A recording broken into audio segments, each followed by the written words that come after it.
All right. Let me just see. We do have quite a few responses for the first question. The first question is your relationship with e-GMAT, and really what we want to know is whether you're one of our students, whether you're a verbal live prep student or a verbal online student. I'm assuming most of these who've written e-GMAT student are verbal online students, or whether you're one of the registered users, or whether you heard about this session from GMAT Club, be it the GMAT, or friend recommended. For those of you who've written other, I'm a bit curious right now. For those of you who've written other, can you tell me, the five of you who've written others, where is it that you heard about this session? Don't know, okay. Google, all right.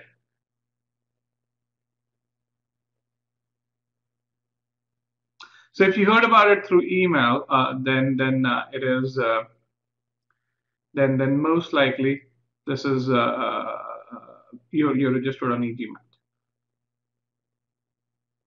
Perfect. All right, thank you very much. Let's come to the next question over here. The next question over here is how many days do you have before your exam? And again, if you haven't responded to this question, please do so.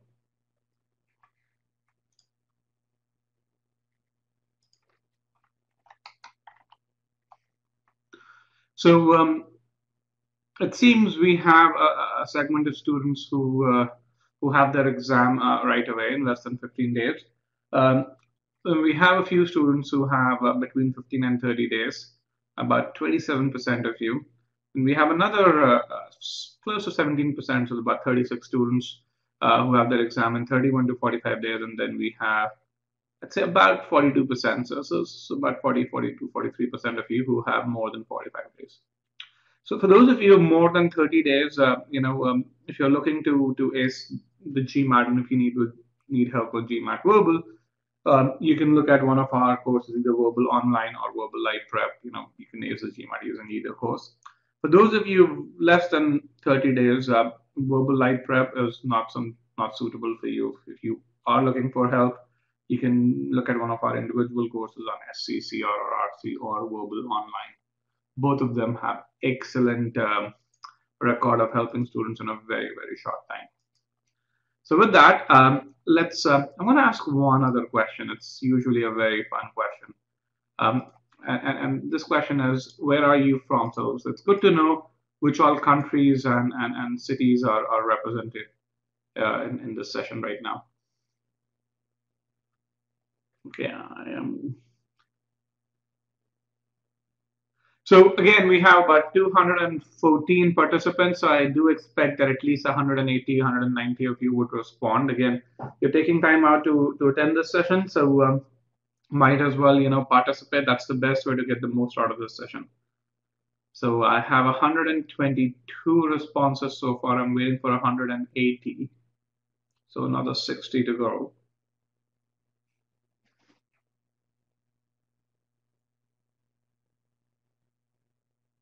130, let's see, 129. Okay. So let's see where we have our folks from, and please continue typing. So we do have a lot of people from India and various cities in India. We have Pune, Hyderabad, Bangalore, Gurgaon, Delhi. Let me just see which are some of the other cities in India. Mysore, I saw that. Okay, let's go to some of the other countries. Chennai was there as well, yes. And then again, Chennai is not a country. We do have a lot of folks from USA, but about 35% of all e-GMAT students are from USA, so that's not a surprise. We do have folks from Russia, Ukraine. Again, we do get a lot of students from there. Trinidad, that's, I think, not as frequent, not as common. Malaysia, we do get students from there as well. UK, Deutschland or Germany. There's someone who's from Bangladesh who apparently is in Canada right now. Denmark, yes, we do get students from there. Singapore. Thank you to those of you who are attending from Singapore, Malaysia, because I know it's very late your time right now. Let's see, China, Calicut. I went to school there. So Calicut in Delhi, welcome. Boston and New York in USA. The Netherlands, Sweden. All right, so we do have, I think, I'd say about 10 countries represented over here, could 25 cities or so. So thank you very much to those of you who responded. I wish we would have touched 150, but that's all right. Maybe in the next poll. So as I said, this is a fairly large session, and to make sure that everyone benefits from this, we have certain ways in which we interact. Our most common mode of interaction would be through the presentation window, and in the presentation window, for example, in this one over here, we can use multiple annotations. I can highlight areas, for example, like this. So we can do all of that. So that's going to be one of the primary modes of interaction. So one of the 4 modes of interaction, by the way. The second mode of interaction would be what I call as a Q&A part. In addition to myself, we have 2 other hosts in the session. We have Krishna and we have Amit. So if you have a question and that I am unable to answer because I'm going through with the session, they would be happy to respond to those questions. So you can put your questions over here. All right. Let me actually ask another poll question. How many of you can see the PowerPoint screen over here which says e-GMAT Verbal for Non-Natives? Select yes if you can see the PowerPoint screen over here. Okay, it seems good. 80% of you can. What I'm going to do is I'm going to just refresh it once again, and then we're going to ask the question again. So we went back to the lobby, and let's come back to the present screen, and let's get a response again. Select yes if you can see the PowerPoint screen. If your answer is still no, I would say join again. Most likely it is because your computer connection is a bit slow, but 80% of you can. So yeah, join again. Yes, that would be the best.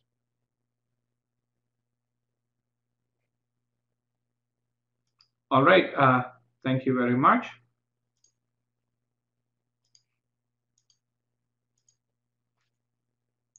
Okay.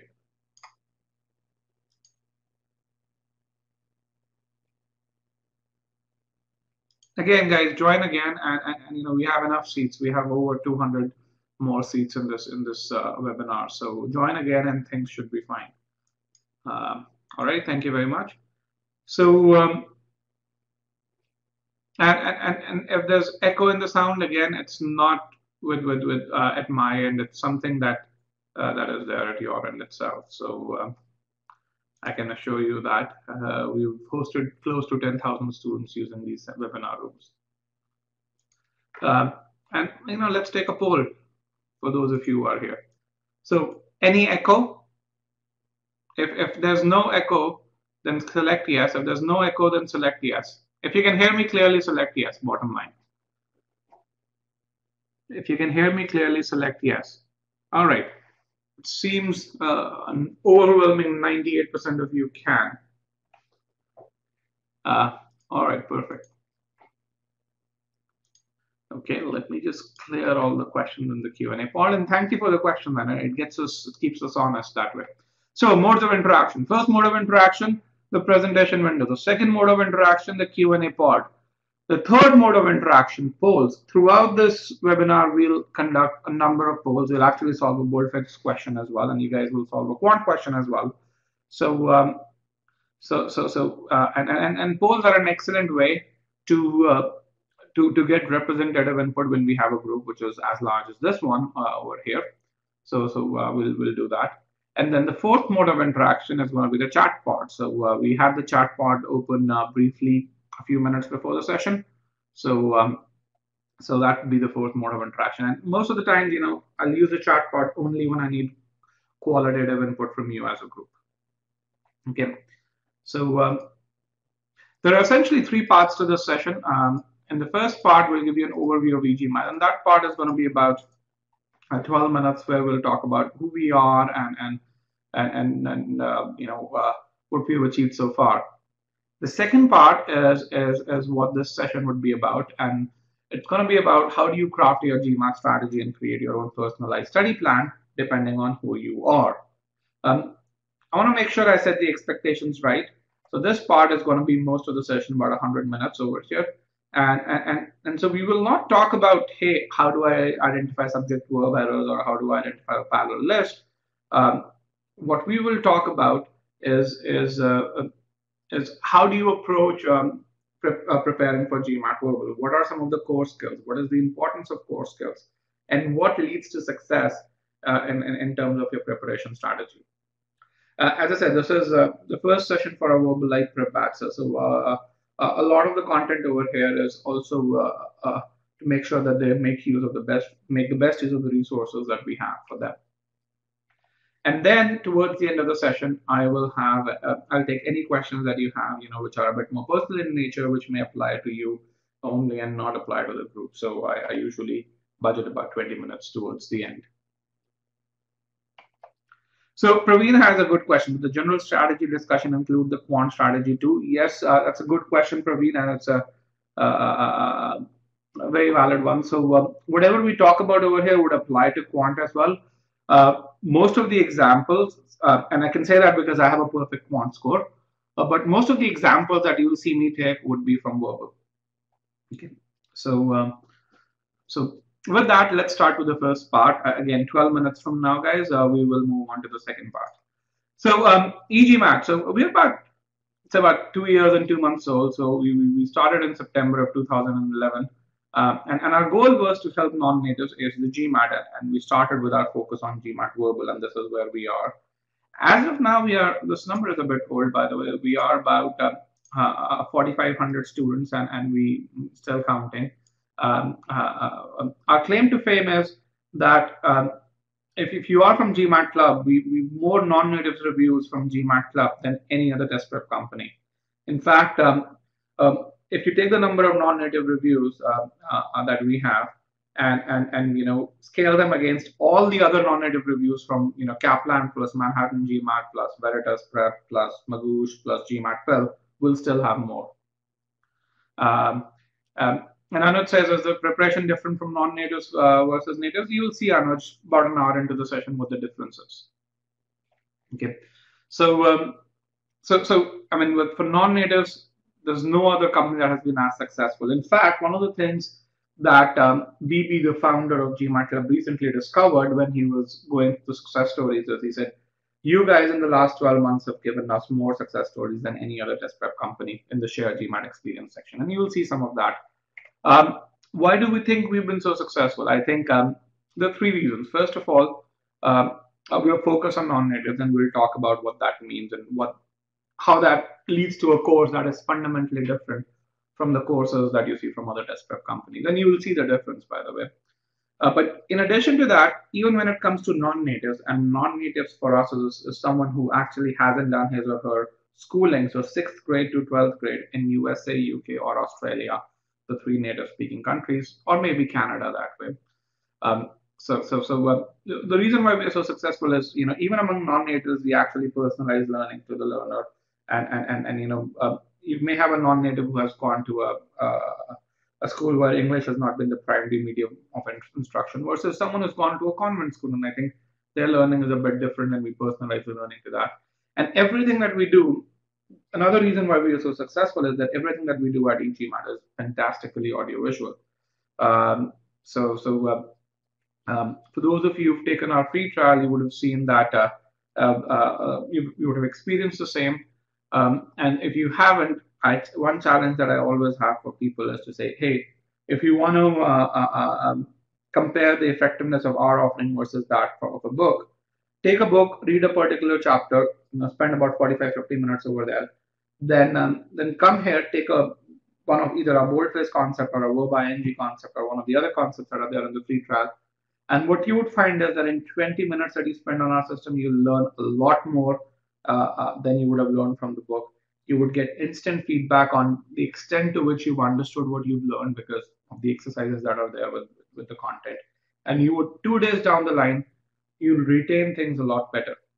So again, for those of you who haven't tried that, just log into egmat.com and take the free trial. The third reason why we are so successful is, we hire the best and the brightest, and I'm going to talk about the people behind EGMAT. And one of the things that we've done very, very differently from every other test prep company, I would say, is we ensure that everyone who works for EGMAT, works full time.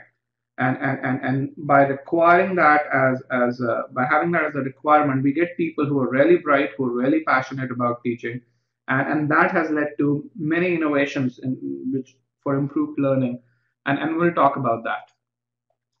So about EGMark faculty, we are 7 of us right now. You see 5 of us over here. So this is me, Rajat. Better than 99 percentile on GMAT, CAT, sorry, not CAT, GMAT, GATE, and many other entrance exams. I'm an alum of IIT Delhi. And for those of you who know GATE, GATE is the Indian equivalent of technical GRE. I was one of the GATE toppers in India. Payal Tandon, who's the co-founder of EGMAT, she was the absolute top ranker, not just 99 percentile, the absolute top ranker from in CBSE. She's a topper at BITS Pilani. Krishna, who's our co-host today, again, he's again one of the CAT toppers. CAT is the Indian equivalent of GMAT, and he's a 99.9 percentile on CAT and a 99.94 percentile on XAT, which is again a management exam in India. For those of you who are from GMAT Club, how many of you have seen our articles on sentence correction on GMAT Club? Let's get a poll over here. How many of you have seen our articles on sentence correction? Okay, it seems about, let's get a few more responses. e-GMAT has authored more articles on sentence correction, critical reasoning, and reading comprehension, fundamentally the verbal section on GMAT Club. And Shraddha has authored about 70% of those articles. And she is actually probably the most followed expert on GMAT Club. In the past, she was an editor with Hindustan Times, one of the largest Indian daily newspapers. And Chiranjeev, again, he's a very bright individual with almost a perfect score on the CAT and a 770 on the GMAT. Again, Chiranjeev is a graduate of IIM Ahmedabad. So again, everyone that you see over here is full-time, is folks who love teaching and focus on teaching excellence and customer success. So remember, I talked about more non-native success stories than any other test prep company. Here is some data. Again, the data is about 3 months old. If you look at the numbers now, it will be much better. In terms of number of debriefs in the last 12 months or so, so this is, if you go to GMAT Club, share GMAT experience, and over there at debriefs, every debrief has a tag, and GMAT Club has taken an initiative to do that. If you look at the tags of various test prep companies, and you would find, that e-GMAT students have succeeded the most on GMAT Club. Or for GMAT Club students, you could say e-GMATers have those who've gone to e-GMAT have achieved tremendous success. And again, just the numbers are telling a story over here. A few more things about the e-GMAT faculty, and I think this is probably the last 1.5 minutes of my chat. Last year in October, GMAT Club held a best presenter competition where they invited folks from various test prep companies. And this was as a celebration of the 1 million post events. e-GMAT and Shraddha from e-GMAT, to be more precise, was rated as the best presenter. And I think when you see the gap between the number of ratings that we had versus others, it's telling. Again, the other things we've already talked about. So fundamentally, we offer 2 kinds of courses, and we offer verbal online, and we offer verbal live prep. Verbal online, how you should look at this is it's it's a it's a replacement of a book. It's a book replacement, and it's a course that is 5x more effective than a book. For those of you who like to study at your own pace, Verbal Online gives you an opportunity to learn in an environment that is way more effective and way more efficient than learning from a book. Um, for those of you who are looking to improve in less than a month, this is the course for you. I mean, we've had tremendous number of success stories uh, uh, uh, uh, where students have taken Verbal Online and improved from V28 to V39, V40 or so, and I'll be happy to share those towards the end. It takes about 80 hours to complete Verbal Online. Verbal live prep is essentially Verbal Online plus e-GMAT workshops plus 36 hours of live sessions. By far, it's the world's most comprehensive course with live instruction. So let me ask another question over here. How many of you are retakers?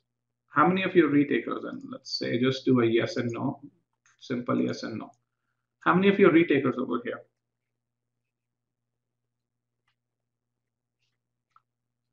So retaker is someone who's taken the GMAT at least once before. For retakers, verbal live prep actually is the only course that offers a verbal score improvement guarantee. The guarantee is very, very simple. If you have an official score, you submit your score report to us, take on verbal live prep, complete it, we guarantee that your score will improve by 4 points on a scale of 60. So if you have a V32, we guarantee the score will improve to V36 or your money back, and it's a money back guarantee.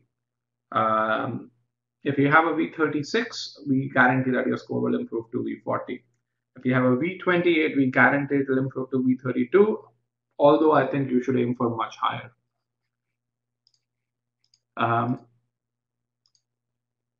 So as I said, this is the first session for our verbal live prep batch.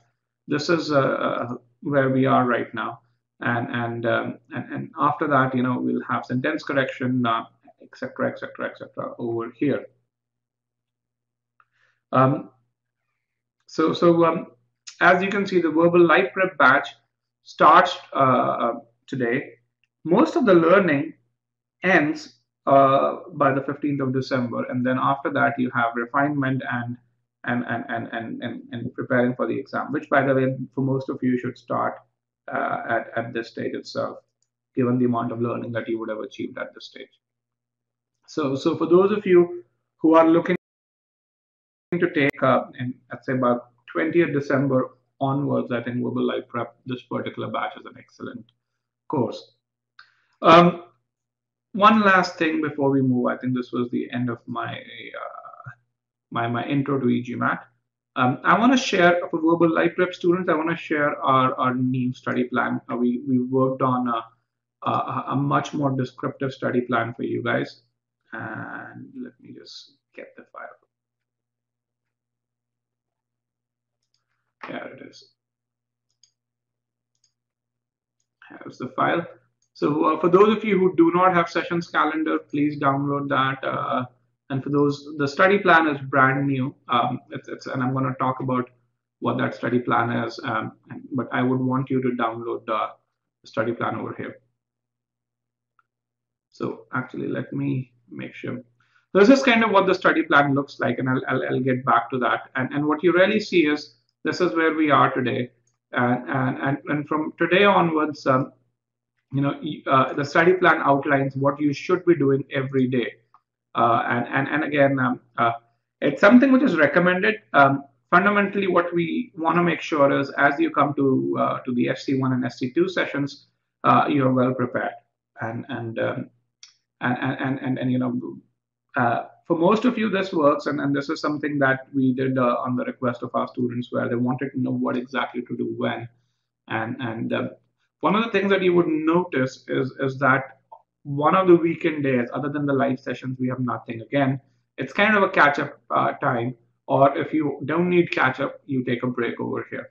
So again, very, very briefly, I'll be happy to discuss the study plan in more detail towards the end, but make sure that you load the new study plan.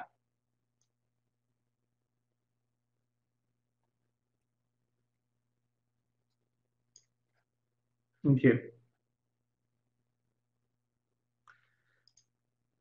let me just clear all questions with that. Let's move on to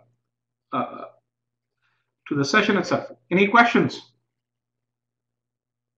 Have all of you been, or those who want to, have you guys been able to download the study plan? Let me select yes. Just select the file and click on download files.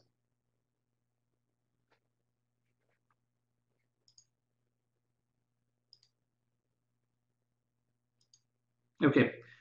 So guys, I will be happy to share this towards the end of the session as well. And in fact, I'll be sharing the presentation towards the end as well. So don't worry about it if you haven't been able to download the study plan. Thank you so much for responding to the poll questions. How often does a new batch start? We have a batch starting every month.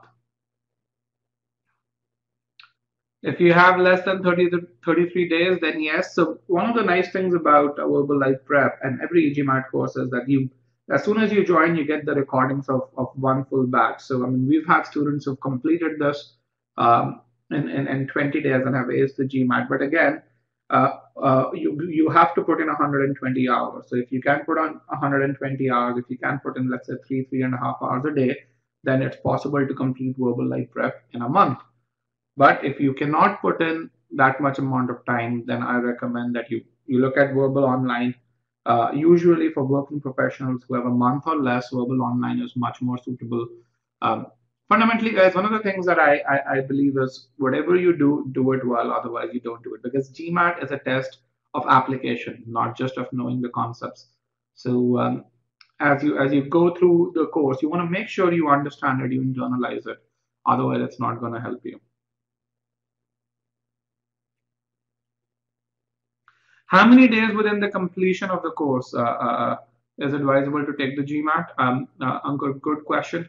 So one of the things that we have done with Verbal Life Prep 3.0, and I'm going to talk a bit about this towards the end, is we have included workshops. So what really happens by the time you complete the course, but 60% of our students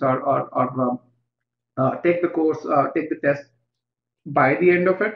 Those who actually try to accelerate their preparation, or the other 20-25%, and a few of them don't complete the course along with us. So that's where the 15% is. But the other 20-25% actually take about a week or a couple of weeks after that. And the nice thing is, when you do the workshops, you actually get to know where you are precisely. It's way more precise than a mock. So again, it just depends. And yes, so every EGMAT course comes with a study plan. So this was just the Verbal Life Prep study plan, because this is the first batch of, this is the beginning of Verbal Life Prep. But every EGMAT course, even if you buy the SC course or the CR course or the RC course, you get a study plan with every EGMAT course. Okay, guys, we're going to talk about the course towards the end of this session. So the last 10 minutes of the 100 minutes, we're going to talk about it.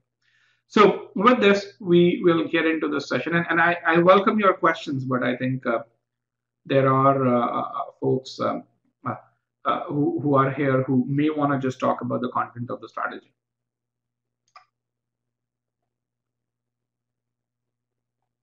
So let's move forward. So the agenda of this session is, it's a twofold agenda. So as I said, very long, very well attended session, 220 odd participants. So when you have these many people, each one of you kind of belong to a particular segment, and one of our goals is to really make sure you understand which group of individuals you belong to, and help you define your strategy accordingly. And so this is the first part over here, and we'll spend about 40 minutes doing that. Okay, and in this we're going to talk about defining your target split and setting up a plan. And in the second part, we're going to talk about how do you study. Once you've defined your strategy, defined your target split, looked at how much time you're going to focus on what, we will then talk about how should you study to make sure that the effort that you put in leads to the improvement that you're looking for, or leads to the end score that you're looking for. All right, and again, throughout this session, we will go back and forth. So that's something that that we'll do, again, because a good strategy is dynamic. We do have a bunch of other free sessions in not in August, but in November, and you can really see that. So if you click on register here, you can actually go to and register for our next free session. Or for those of you who want the link over here, I can give you the link for the next free session over here. For the SC1 session, I can get chat window very, very briefly.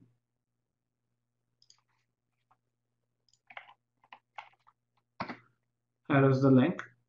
So you can just click on it and register for it. And everyone needs to register.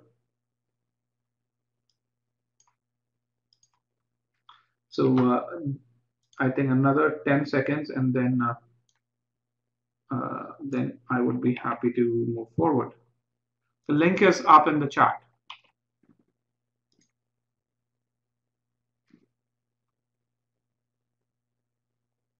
You can't see the link. Okay. Here is the link to the SC1 session. Here is it again, for those of you who can't. Okay.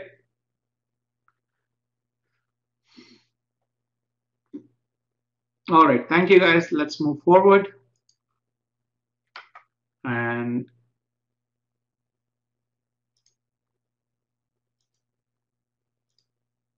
so session recordings. This session is being recorded. You would get the recording. In fact, at the end of the session, you will get the PDF as well. So the email notification is sent to all the users who are registered on egmat.com. So if you are registered on egmat.com, then you would get a notification with the link to the recording. In fact, one of the things that we'll do is we'll send the recording both in a YouTube format as well as an Adobe format, so you can really see which one you prefer. And if you register on egmat.com, you can see all the recordings of all the other sessions as well. And we do not offer quant as of yet. So for those of you who are asking this question, so let's get to the part one. And in the part one, we're going to talk about how do you define your overall strategy. So let me ask a question over here.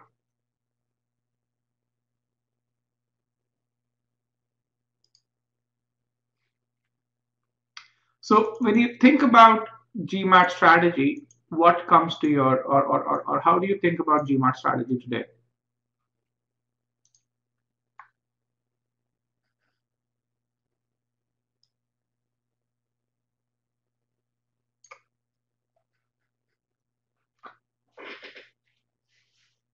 Okay.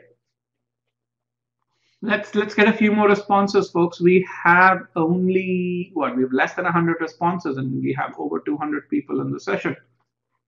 So again, if you're attending the session, you might as well participate. As I said, let's get to 150 responses.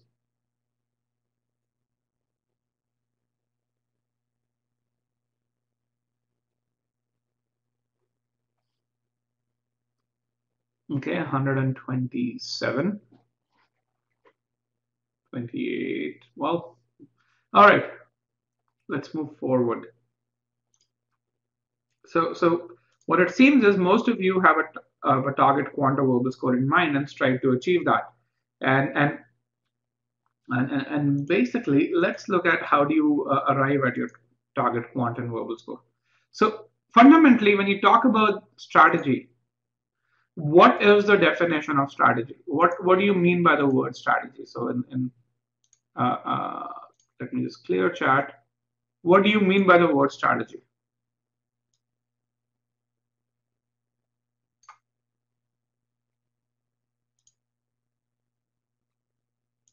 Okay, planning, study plan, accurate planning, and action plan.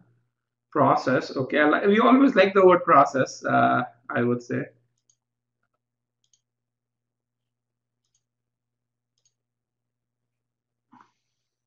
A path. Okay, a vision, a plan to attend the exam. So let's. Most of you are kind of around the right thing. So that's good. Let me tell you what I think is strategy. Okay, so. Strategy is a plan of action which is designed to achieve a particular goal. Okay, and I think there are a few key things over here. So I think the first thing that I would really like to highlight is not the underlying portion, but this part over here. A strategy is always driven by a goal. Okay. And what are the various components of the goal? Okay. When you look at this part over here, this goal has two components. It has your end GMAT score, okay, that you want. It also has the amount of time that you have. Okay. Hypothetically, for example, if someone thinks that he or she uh, um, has an unlimited amount of time at hand, he or she might think that all they need to do is solve question and again and again and again, ultimately till they get it. On the other hand, if you have less than 20 days, then I think you need help. So um, the goal has to be, okay, I need to score X in Y amount of time. If you're a busy professional, again, I'd say it's better to seek help. Then, so that's the first significant piece about the strategy. The second significant piece is a plan of actions that says, how are you going to approach certain things? What are some of the key metrics that you're going to follow and track along with to ensure that you're executing on that strategy? Okay. So let's move forward. So what's a good strategy? A good strategy is something that provides maximum benefit with the least input. And how does it do it? It does that by capitalizing on your strengths and overcoming the weakness. And Anil says it by avoiding retake. Okay, so yes, that's a good strategy. But I want to be a bit more specific than that. So yes. Um, so there are a few hallmarks of a good strategy. So I'm going to just elaborate a bit more, and it's very important that you understand this. First of all, as we said, it should be goal driven. Another piece which is very important is, and I think I kind of alluded to it a bit, it should start with an analysis of your current situation. If you are a working professional who works 12 hours a day, you need to have a particular strategy versus if you're someone who's a work from home kind of individual who can spend a few more hours every day, then it's a completely different thing. So it starts with an analysis of your current situation. If you have your exam in 20 days versus 3 months, it's a completely different situation. So you have to analyze your current situation. A good strategy should also have good assumptions built in. Um, One of the things that I always tell people is, everyone's different, and most of you are, I'm assuming, 25 years or older, and so you've had a fair life uh, till this point, and you know what works for you and what doesn't.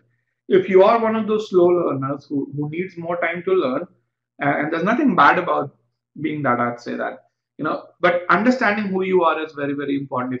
If you know that you don't learn as fast as some of the other people do, then saying that I'm going to improve from a 40 percentile to a 90 percentile in 10 days is probably not the right thing. It's a bad assumption. Um, so knowing that you crumble under pressure, that and then really saying that I'm going to study 5 hours a day and I'm going to nail this thing out of the park um, in 20 days is bad.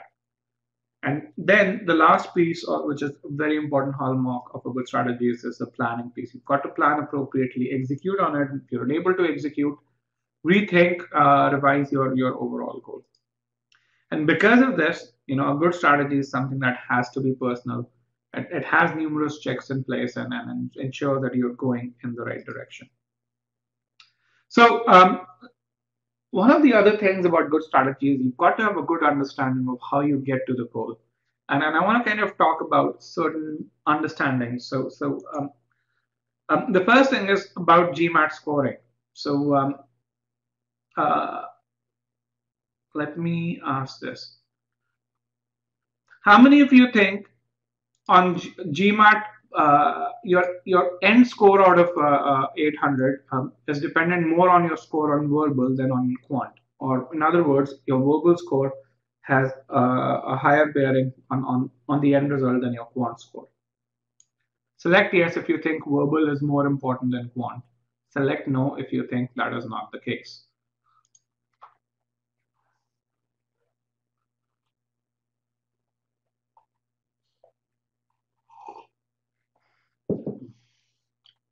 Okay, let's get a few more responses. We have 117 responses. Let's get to 150, guys.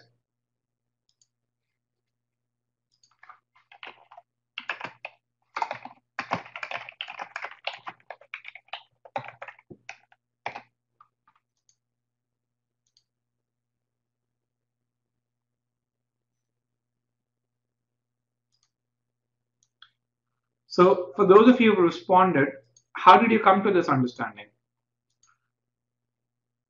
that verbal is more important than quant? For those of you who selected yes.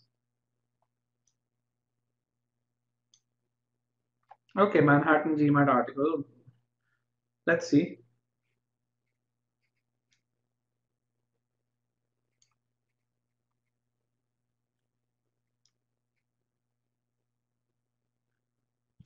Let's get some answers over here. Yeah, that's one of the very important points that you've got to understand.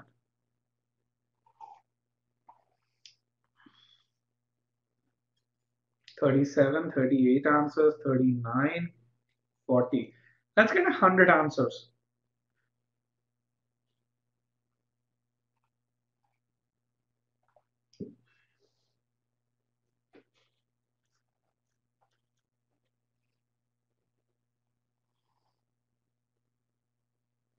Okay, 51, 52, 55, 56. Closing on 60.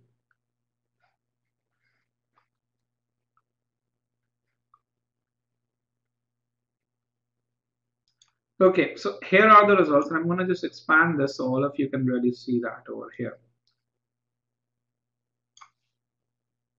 So there are people who've taken the GMAT multiple times. Someone has seen an article on Manhattan.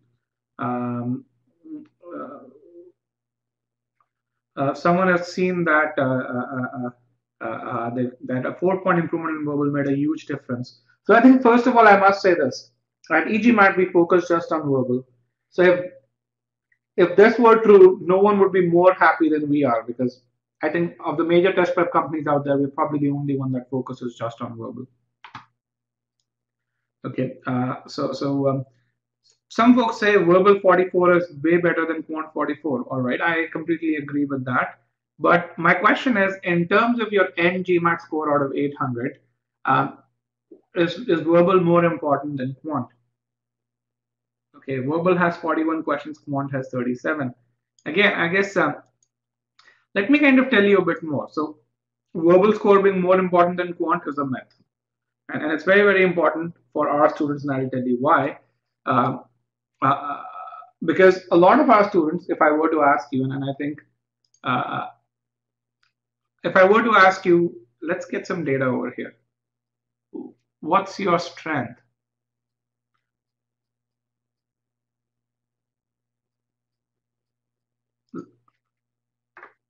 Let's get this data. What is your strength, quant or verbal? What is your strength, quant or verbal?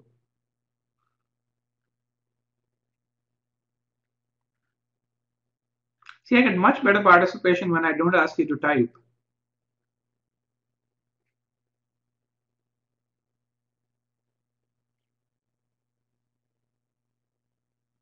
34, 125, oh, close to 127, 130. Let's get a few more responses.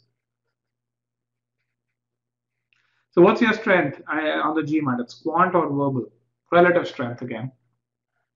Okay, so 70% of you say that quant is your strength, but 15% say verbal, and 13% say neither. So neither quant nor verbal. And thank you everyone who's responded. Excuse me. So predominantly our student base is one where quant is their strength.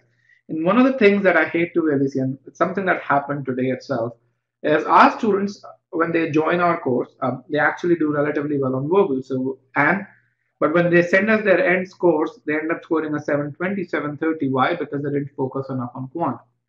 Case in point being today morning, where we had one student who improved from V30 to V41. V41 was about 93 percentile, but ended up scoring a 720 because he or she, and Krishna remind me whether it was a he or she, had a Q48.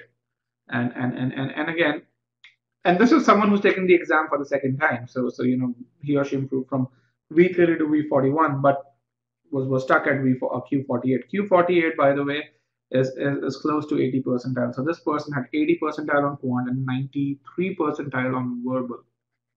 And we see that a lot. And the reason we see that a lot is because people don't understand the importance of doing well on both.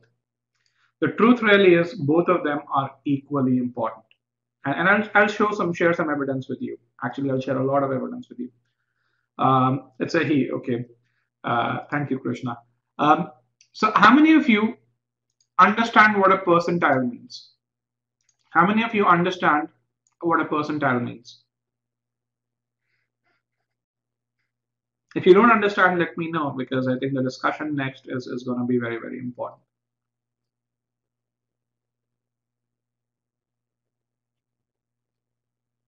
Okay, it seems about 80% of you do, so thank you very much. So a percentile, really what it means is if you have a percentile in a group, it kind of is representative of, if I were to really say it in a very, very crude way, your rank within a group. And let's kind of take an example over here. So how many people take the GMAT every year? Does anyone know? Approximately how many people take the GMAT every year?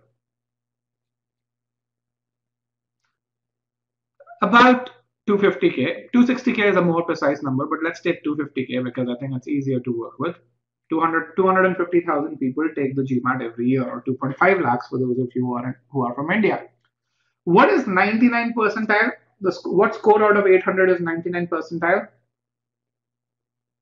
On the GMAT, 760. 760 or higher is 99 percentile. So if you score 760, what it really means is that you only have 1 percentile of people who are at the same score level or higher than you. So if you've scored a 760, how many people are at the same score level or higher? What does 1 percentile translate to? 2,500 or 2,600. So 250,000 people take the GMAT. 1 percentile translates to 2,500 people. Okay. And that's why 760 is very interesting, because if you look at the top 10 B schools, they have about 5,000 seats. So that's why 760 is what a lot of people aim at. What is 90 percentile on the GMAT? 700, that is correct. So if you score a 700, how many people are at the same level or above you? 25,000, yes? 25K. So fundamentally, a percentile rating is your comparative rating within a group. Okay, and you get percentile ratings when you get your GMAT score. You get a percentile for your quant part, and you get a percentile for your verbal part. You actually also get a rating out of 6 for AW and IR, which translate into a percentile rating. So a percentile is a true measure of your ability. Okay, do you guys agree to that? A percentile is a true measure of your ability with regards to the group, right? So now I'm going to share some data with you, and this is for a GMAT score of 700, but the same data would work for any GMAT score. Okay, here is a table over here, and you can say if you want to score 700 on the GMAT, you need to score. You can do that by scoring a 43 out of 60 on quant, which is 64 percentile. So the number in the bracket is percentile, and 43 out of 60 on verbal, which is 96 percentile. Okay, so you do exceedingly well in verbal, and you kind of do average in quant, and you can score a 700. You can also score a 700, by the way, if you score a 50 on quant, which is 92 percentile, and a 34 on verbal, which is 69 percentile. So practically, I can crisscross my quant and verbal percentiles and end up with approximately the same end score. Okay. So these were a case of extreme performance where you either did good in quant or in verbal. Let's kind of take a bit more balanced performance. Okay. You can score 700 if you score a 49 on quant, which is 85 percentile, and a 78 percentile on verbal, which is 36. Or if you just crisscross the same things, you end up with the same score. You guys may have seen a chart on GMAT Club, and I'm going to actually move into another window over here, and I'm going to share this chart with you. Hold on. Here is a chart that is there on GMAT Club. You can download this chart. It basically shows your quant and verbal scores with your scoring distribution. I'm going to just clean this chart up a bit. Okay. And the nice thing is it kind of shows your quant and verbal scores. So yeah, so I think now we have the chart cleaned up. So what you can really see with this chart over here is, just hold on one second. You can score a 680. Okay, here is a 680, and we have a 680 over here as well. Actually, let's go to the other extreme of things. That is going to be much more interesting. You can score a 680 if you have a 67 percentile on verbal. So if I were to draw a line over here, a 67 percentile on verbal and a 50 on quant, okay, so which is about 90%. And this data is a bit old over there, so I think these numbers are slightly older. But let's kind of swap this and let's move forward. You can also score a 680 if you do a 90 percentile on verbal and by the way, a 61 percentile on quant. So approximately the same thing here or there. And then I think, so overall, for those of you who say that quant is better than, verbal is more effective than quant, if you go through this and you look at 700 scores, you can actually draw a straight line over here. The same applies for 740 as well. It kind of shows somewhat of a linear relationship when you try and compare percentiles.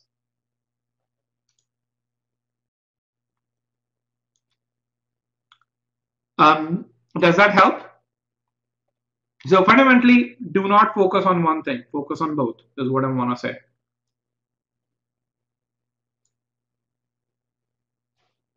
Okay. You want to download it, we'll share it towards the end. Okay. Otherwise, you can also Google GMAT Club Quant and Verbal GMAT Club and GMAT Club plus GMAT score distribution. You'd be able to get to it. And thank you very much. The other myth that people have, and not very many people have this, but I want to make sure I put it out there, is that the 80-80 split is very important. And what 80-80 split, for those of you who don't know what it is it means that to get into one of the top 10 schools, you must have at least an 80 percentile on quant and an 80 percentile on verbal. Otherwise, top schools will not entertain your application. That is wrong, by the way. And you know, the evidence of it, go ask an admission committee member what is the average mean and median GMAT score at an 80 percentile split. 99% of admission committee members would know that. If you ask them what is your mean quant score and median quant score, they wouldn't know. Another litmus test is go to an admission committee member and ask them, hey, you have two students with exactly the same profile, very, very similar application. One which who has a GMAT score of 700, which is a bit more lopsided, and the other one who has a GMAT score of 670. Who would you prefer? And by the way, the 670 is a bit more balanced. And what the admission committee member would say, 9 out of 10 would say, is that they would prefer the 700 guy, all other things equal. Okay. So again, fundamentally, why am I saying that? Because remember, strategy is about spending enough time on your strengths that you leverage them. If quant is your strength, leverage it. It's very, very important that you do that.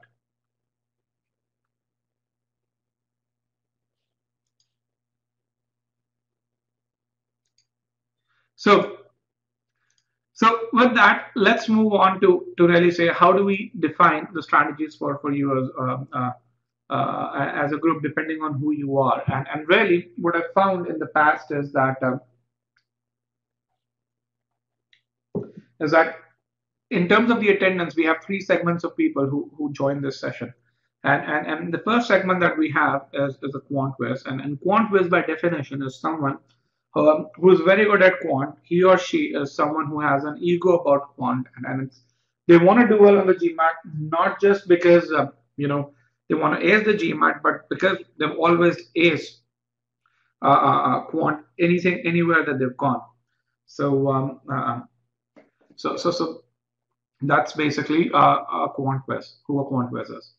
An engineer is someone who is good in quant but doesn't have that ego behind him or herself, and so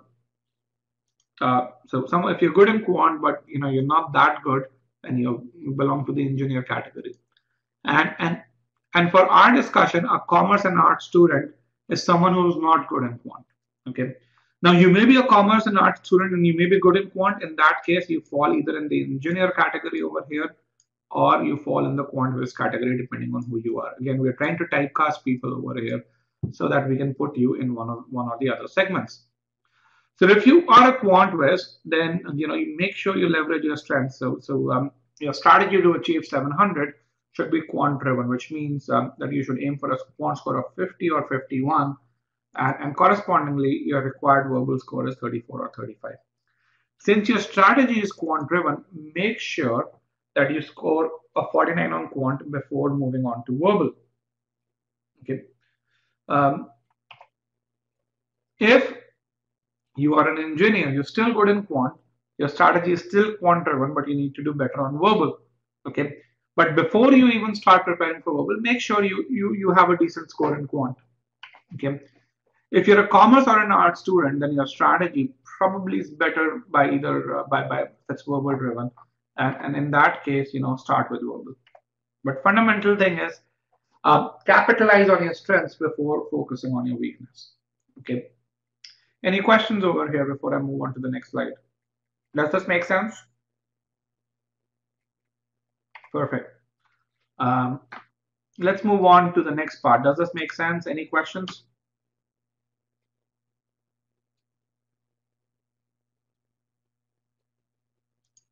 Okay. So for all EGMAT students, we kind of recommend a two-phase study plan, and in the first phase, what we really call as refine core skills, and the second phase, we want you to refine and improve. And for those of you who are verbal live prep students, you'd need about 80 hours to learn the core skills. And when I say learn core skills, this is up to in sentence correction up to SC3, SC4 sessions, in critical reasoning up to CR5, and in reading comprehension, RC, we have 2 sessions only.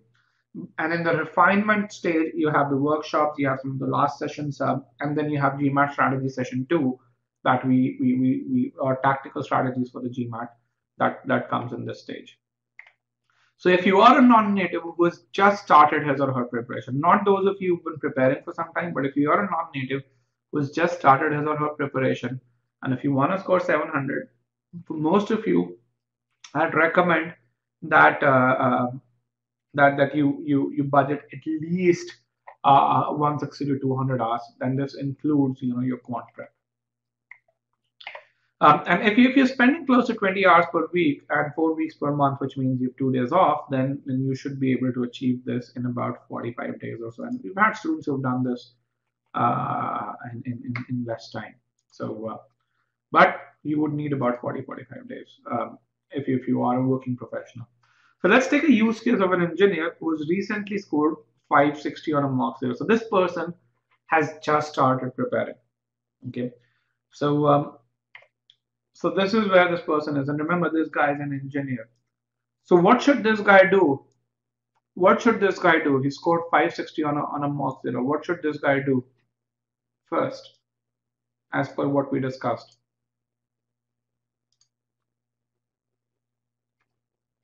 Focus on quant and make sure the quant achieves to a certain level, right? And we'll see how we do that. Thank you, guys. Yes, get to quant 47 plus. So what I would recommend is tackle quant, study SC, study CR, and study RC. So how do you tackle quant? You do it based on mock. How do you study SC? You do it based on these. So for verbal online students, and again, this is applicable to verbal live prep as well as verbal online students. For VLP students, you get the integrated study plan so that's a no-brainer for you. For verbal online students, you get your individual SCCR and RC study plan, so use that. How much time should you spend? And I think it's very, very important that you allocate this amount of time. Uh, so these are the amount of times, and these are what I call as the upper end of times that we have for each one of these. Most people actually need 5 to 7 hours less than this, and this includes learning as well as practicing, 4 to 500 questions in each of them. So in SCCR and RC. So where do you study from? For those of you who are VLP students, again, live sessions, but for everyone else, e-GMAT course, POG 13, LG 12, and verbal review. So let's look at how should you look at mock zero and how should you improve your quant, because remember we're talking about quant over here. So you should look at the first thing that you should do is make sure you divide the quant section into multiple subsections so that you can know your relative accuracies. And I recommend these 5 subsections: word problems, inequalities, coordinate geometry, sets, permutations, combinations, and probability, and number theory. Okay, and for each section, look at the section in which your accuracy is the lowest. Then look at the time to answer questions. And again, when I say the time to answer questions, look at a set of questions where you may have answered that question correctly, but you took longer than usual to answer that question.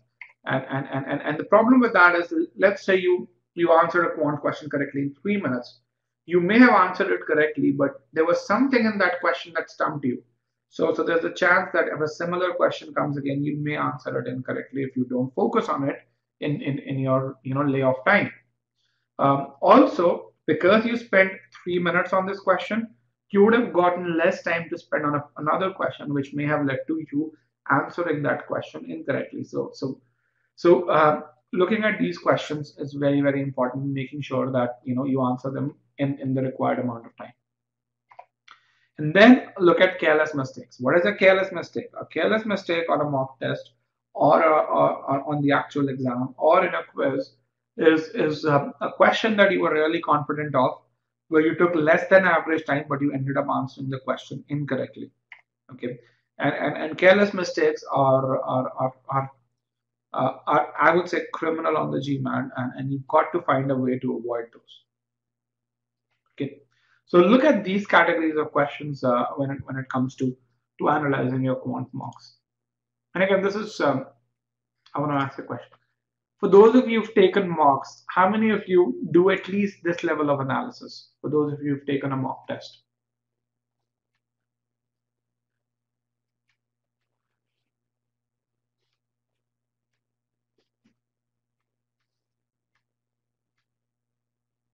Okay, let's get 100 responses, guys. For those of you who've taken a mock test, how many of you do this level of analysis?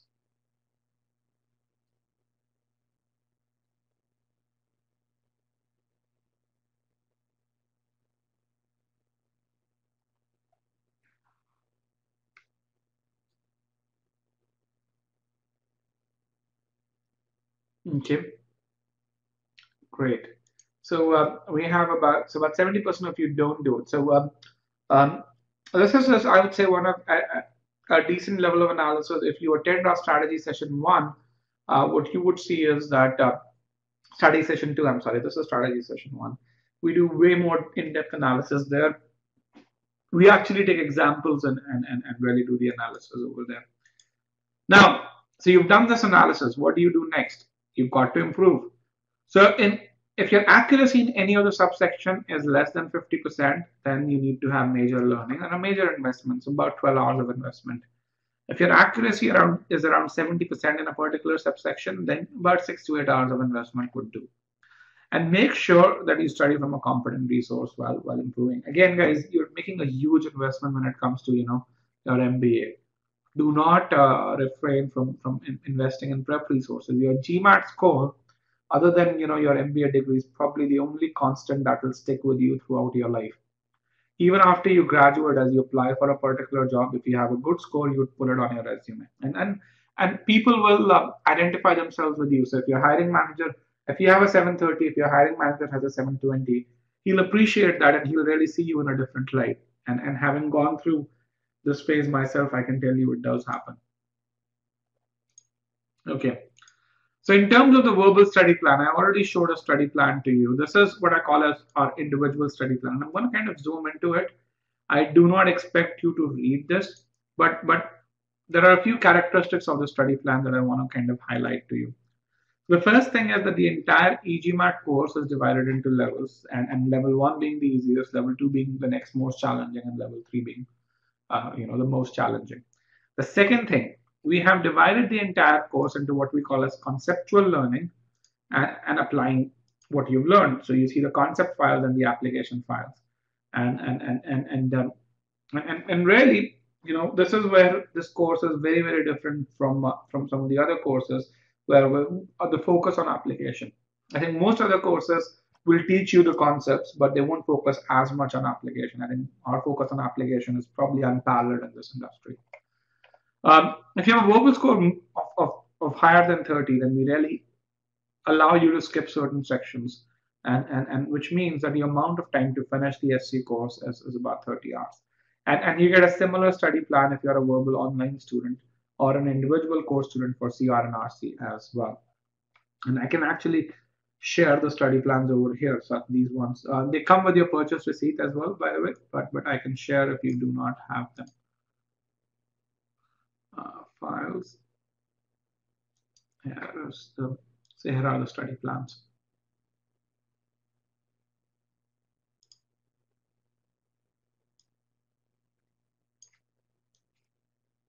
Again, just click on the file and download it.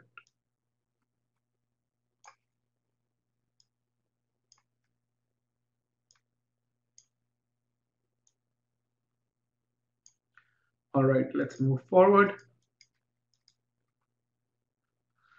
One of the other things that I want to say is, as you use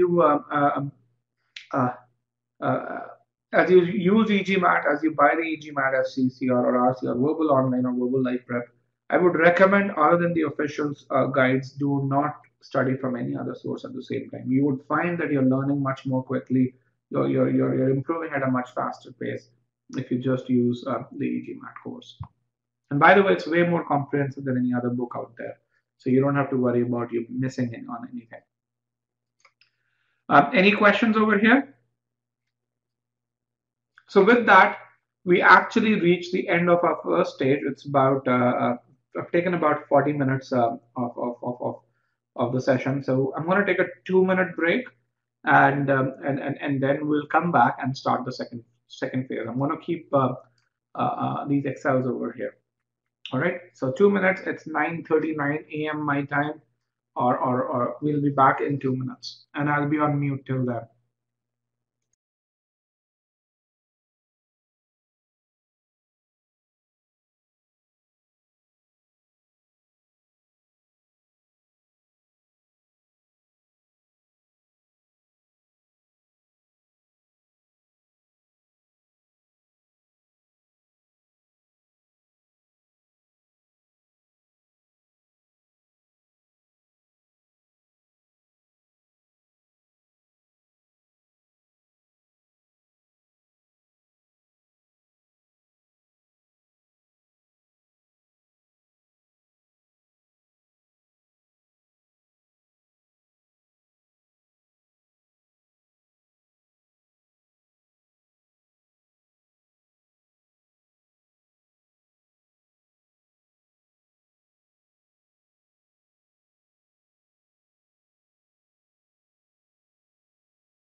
All right, guys, it's 9:41 and I am back.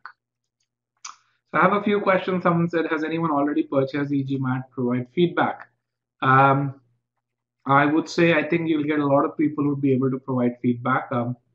So at the end of the session, I think I'll ask our students to provide feedback as well. With that, let's move on to the second stage, and which is how do you study it? So this is, I'd say, the more interesting part of the session. So till now we were just laying the groundwork. Here we're going to solve a couple of problems to understand the importance of core skills and that they play. So let me ask a couple of questions over here. For those of you who've been studying for GMAT, or rather, let's get this question. For those of you in this group, how many hours have you spent preparing for the GMAT? How many hours have you spent preparing for the GMAT?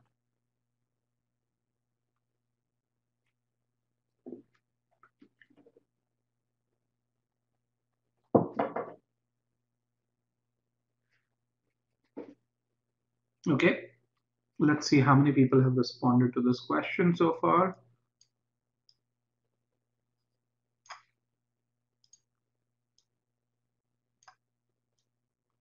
We have 98 out of the 175 responses, 102. So a good number of you, we have two segments. One is folks who've just started preparing, where they've spent less than 40 hours. And then we have another segment where a lot of people have spent more than 120 hours. So I'm assuming a lot of those who spend more than 120 hours, you guys are retakers. So thank you very much. So for those of you who spent I'd say over 80 hours, have you seen that situation where your verbal score increases up to a certain point but reaches a plateau? Have you seen that situation?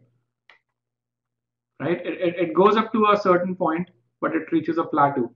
And that plateau usually happens in depending on who you are, in the 30 to 35 bracket.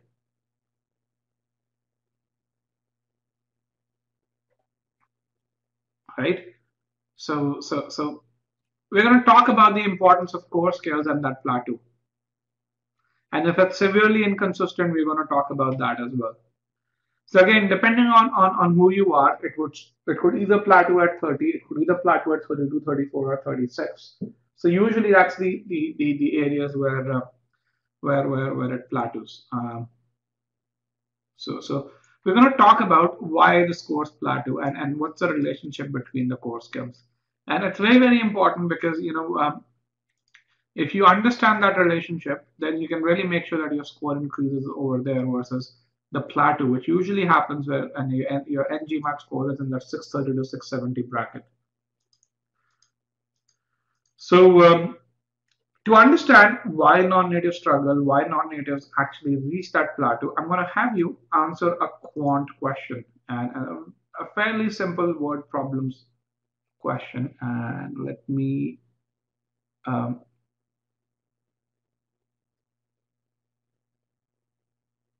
get you the answer choices. Reopen the poll, clear all answers. So you will have about a minute and 40 seconds to answer this question. Okay. Take a minute and 40 seconds and choose the right answer.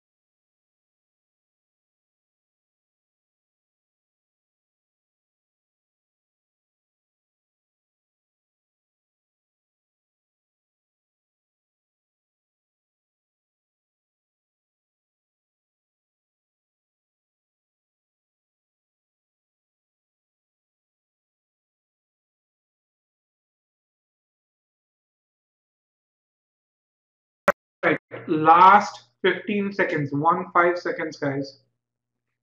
And for those of you who say you can't see the question, I'd recommend you join again. I think most of you can because I'm seeing the responses.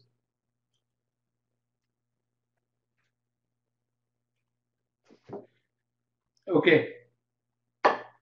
5, 4, 3, 2, and 1. Let me close the poll.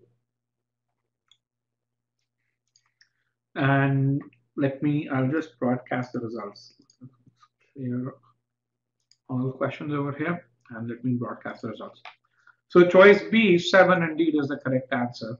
And so I'm going to really do that. But I think that's not why I asked the question. So let me ask another question. How did you solve this question? How did you solve this question? And let me hide this.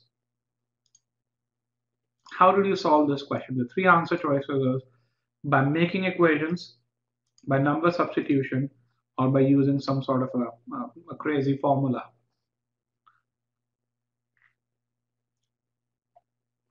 Let's get over 100 responses, guys. So I want to see you guys participate because the fun is just about to start. I'm going to move this over here. So most of you, 85% of you really say that you solve this question by making equations. Is that the fastest way to solving this question? Is that the fastest way to solving this question?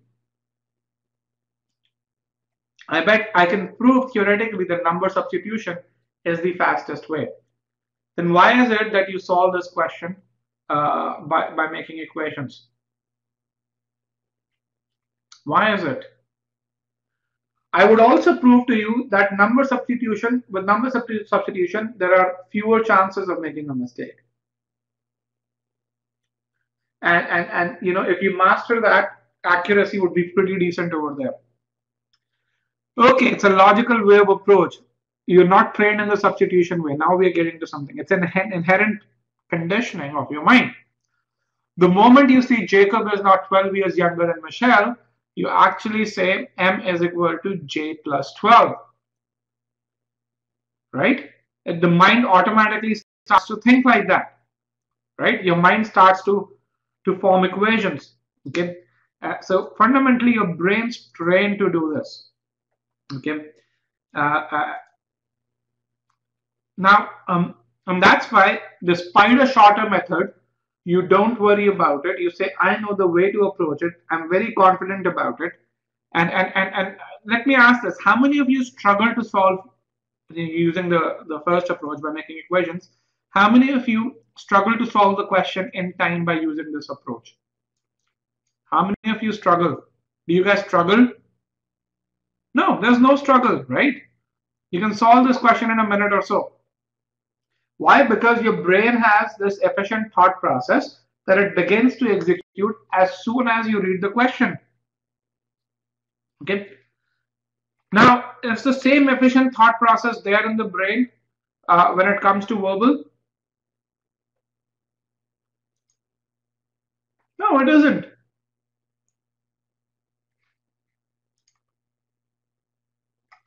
Okay.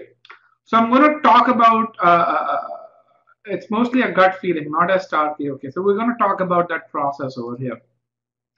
And we need to do that. And that's where, you know, when I say the focus on application, that's where that comes in. So for EGMark students who are going to go through the application files, not just really focus on what the right answer is, but also focus on how we approach the right answer. Those who do that, the folks who actually get those amazing score improvements, the guy who got, you know, V21 to V41 or 20 percentile to 90 percentile, they did that. Okay, so I want to make sure you spend time as you go through the course on doing that. So, you know, you've heard me talk about core skills. Here is the solution, by the way, for those of you who are curious. So what are some of the core skills required to answer this question? What are some of the core skills required to answer this question?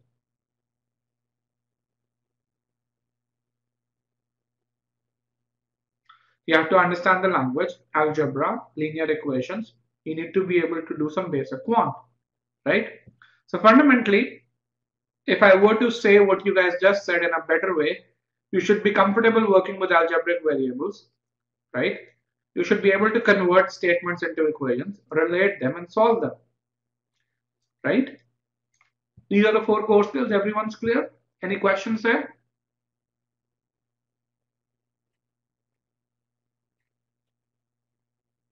Now, let me ask you a question. If the core skill that you were weak in was to convert statements into equations, okay, and the core skill that you practiced on was to solve equations, then what would happen? If the one that you were weak in was this one over here, and the one that you practiced was this one over here, then what would happen?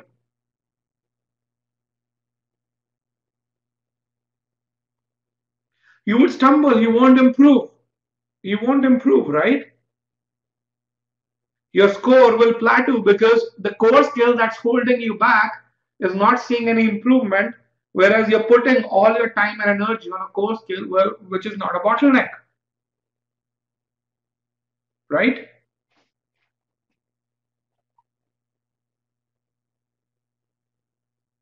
Right? So that's what's going to lead to an issue. So we're going to see how that happens with you on verbal. Okay. So let me ask another question over here. When did you learn word problems?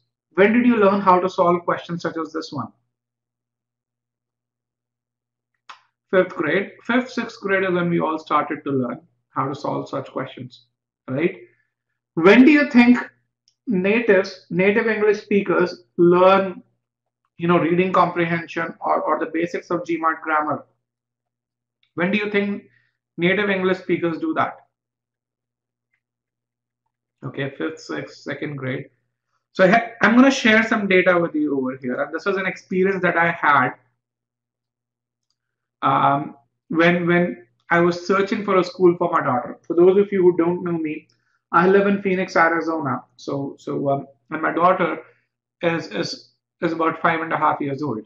So she started going to kindergarten in August of this year. And so in February of this year, I was looking for some schools for her. And so as I was doing, I visited those schools, and I visited not just the kindergarten classroom, but also the first and the second grade classroom. This is a picture that I took out of a third grade, I think a second or a third grade classroom. I'm not so sure actually, it's been some time. But what you really see as to what they were being taught in the second or third grade was in terms of reading strategies, how to compare and contrast, how to understand the author's purpose, cause and effect, to differentiate between fact and opinion, okay? The ability to make inferences. This is a second or a third grader's classroom. The strategies that they were taught. This is skills over here, by the way, and this is strategies. So you can really see this is, I've zoomed that picture over here. Making connections, making predictions, asking questions, visualizing and summarizing. Okay, so and I was amazed to see. So since then, my daughter has started going to kindergarten, and in kindergarten, remember this is a KG student. She knows a common noun from a proper noun. She's already been taught that. She is being taught parts of speech at this stage.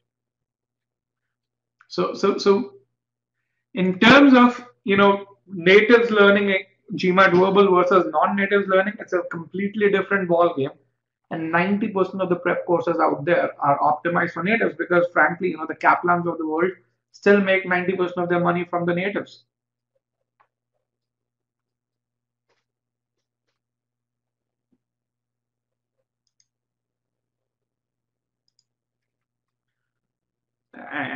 I mean, that's true. I mean, you would customize. So let me tell you. So about 2 years ago, when we had these live sessions, I invited a guy. His name is Ron Waldorf. He's a published author. He's a nationally renowned published author to teach reading comprehension. So we invited him to teach reading comprehension for EGMAT students. So his name is Ron Waldorf. He's actually written books on GRE. And he's written books for Wiley, who actually also happens to publish the official guide. So I asked him, hey Ron, why don't you prepare a few live sessions for our students? And I asked him to prepare 3 live sessions on reading comprehension. Ron took about a month, okay, to prepare these live sessions. At the end of 1 month, he could come up with just 2 live sessions. And I was surprised. I was like, hey Ron, you took a month, you were able to come up with just 2 live sessions. Why is that? He said, because Rajat, in my course, and he also runs a test prep company out of Phoenix, Arizona. I have just 1 2-hour slot dedicated to reading comprehension, and my students won't even let me finish that. And I didn't understand that very well at that time. But imagine, when I look at this now, imagine if I tried to do word problems for 10 hours. Would you learn that? Can I teach you anything in word problems for 10 hours? Can I? Is there anything left? Would there anything be left to teach you? No, there won't be much. There's no way you would tolerate that. But reading comprehension, I think absolutely I can teach that to you for 10 hours. Yes, you'll be sleeping, Rohit, right? Okay. With that, let's move on. Let's move on to our next question over here. Who loves bold-faced questions? Who loves bold-faced questions? Okay, you do. Your favorite. All right, hate. So we're going to do a bold-faced question, and the reason why we'll do it is because we want to talk about core skills for verbal. We understood the core skills for quant. You understood how if you don't focus on the right core skill, you don't improve. I want to prove the same thing to you for verbal, and I want to make sure that you understand that the same thing exists on the verbal side as well. Okay, so let's look at that, and how we'll go about doing this is we're going to do this the e-GMAT way. So I'm going to do the analysis with you guys.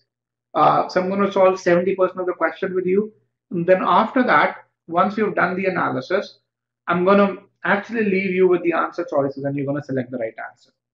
All right, fair enough. So at e-GMAT, how we go about studying boldface and doing boldface, and by the way, boldface is a part of the e-GMAT free trial. So if you log into egmat.com and go to the CR course, you'll see the boldface concept and application file out there. So at e-GMAT, how we approach boldface questions is we actually first read the argument, read each statement in the argument, and understand how it's linked to the ultimate conclusion of the argument.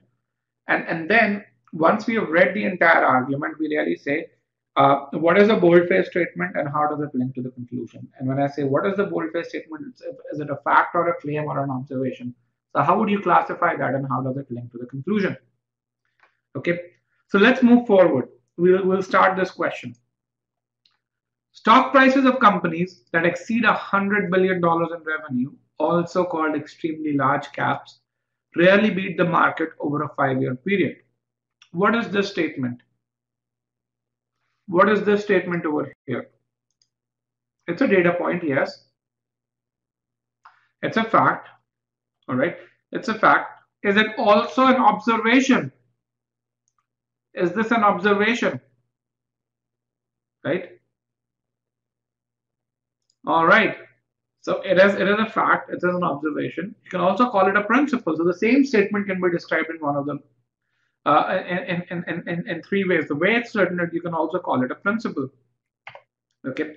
It is commonly thought that this happens because the company is too big to grow faster than the market. So who is, when we say it is commonly thought, whose thought is this? Whose thought is this over here? Whose position is it? Is it the author's position or people's position? It is the general public. It is the general public. It's the people's position. Okay, it's not the author's. How would the author write it?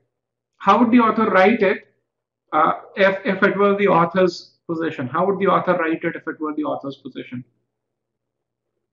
The author would, instead of saying it is commonly thought, um, the author could start with I, although that rarely happens, but he would replace this with a single two-word phrase that says, this happens because, or as Sumitab has said, this happened because. Okay, that is how the author would phrase it. Sumitab, did you kind of get that from our premise and conclusion files? Perfect. Okay, I'm so glad to see that. So Sumita is an EGMAT student. So the author lists a general belief. It's not his belief, but it's a general belief. Okay, and whenever that happens, you can always predict to really say the author is going to maybe contradict it. And sure enough, he says, however, and however is a contrast word. Studies show that ELCs that provide higher returns than the market over a 5-year period, a majority of them are run by their founders. Okay, so what happens over here? What is the author doing over here?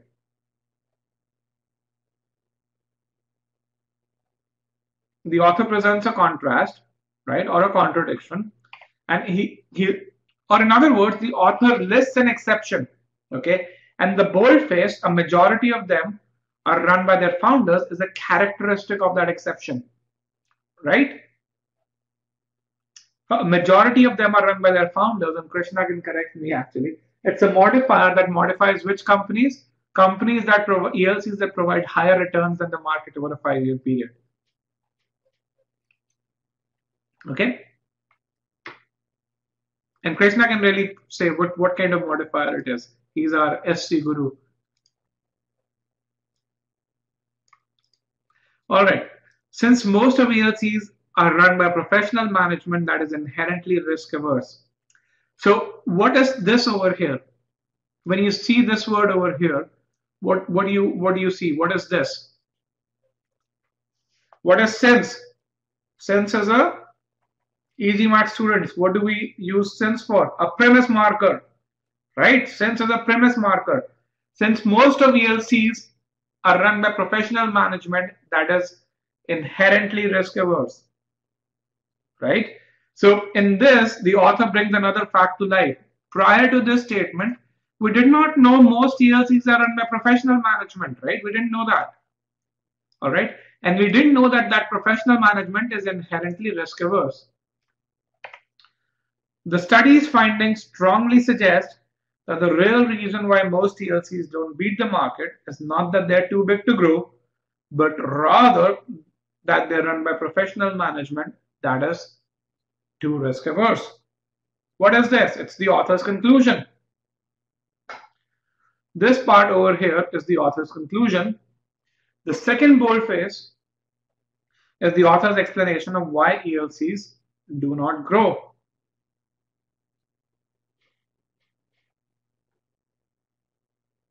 Okay. It also refutes the accepted belief. Sumita, not all conclusions will have a conclusion marker. Okay. So there are one of the things that you will see us publish very soon. In fact, some of this has been published already. Is what we call as the structure of conclusion, and there are 4 structures that exist in terms of conclusion. And use the ABC test, as Rohit is saying. Okay, so fundamentally, yeah.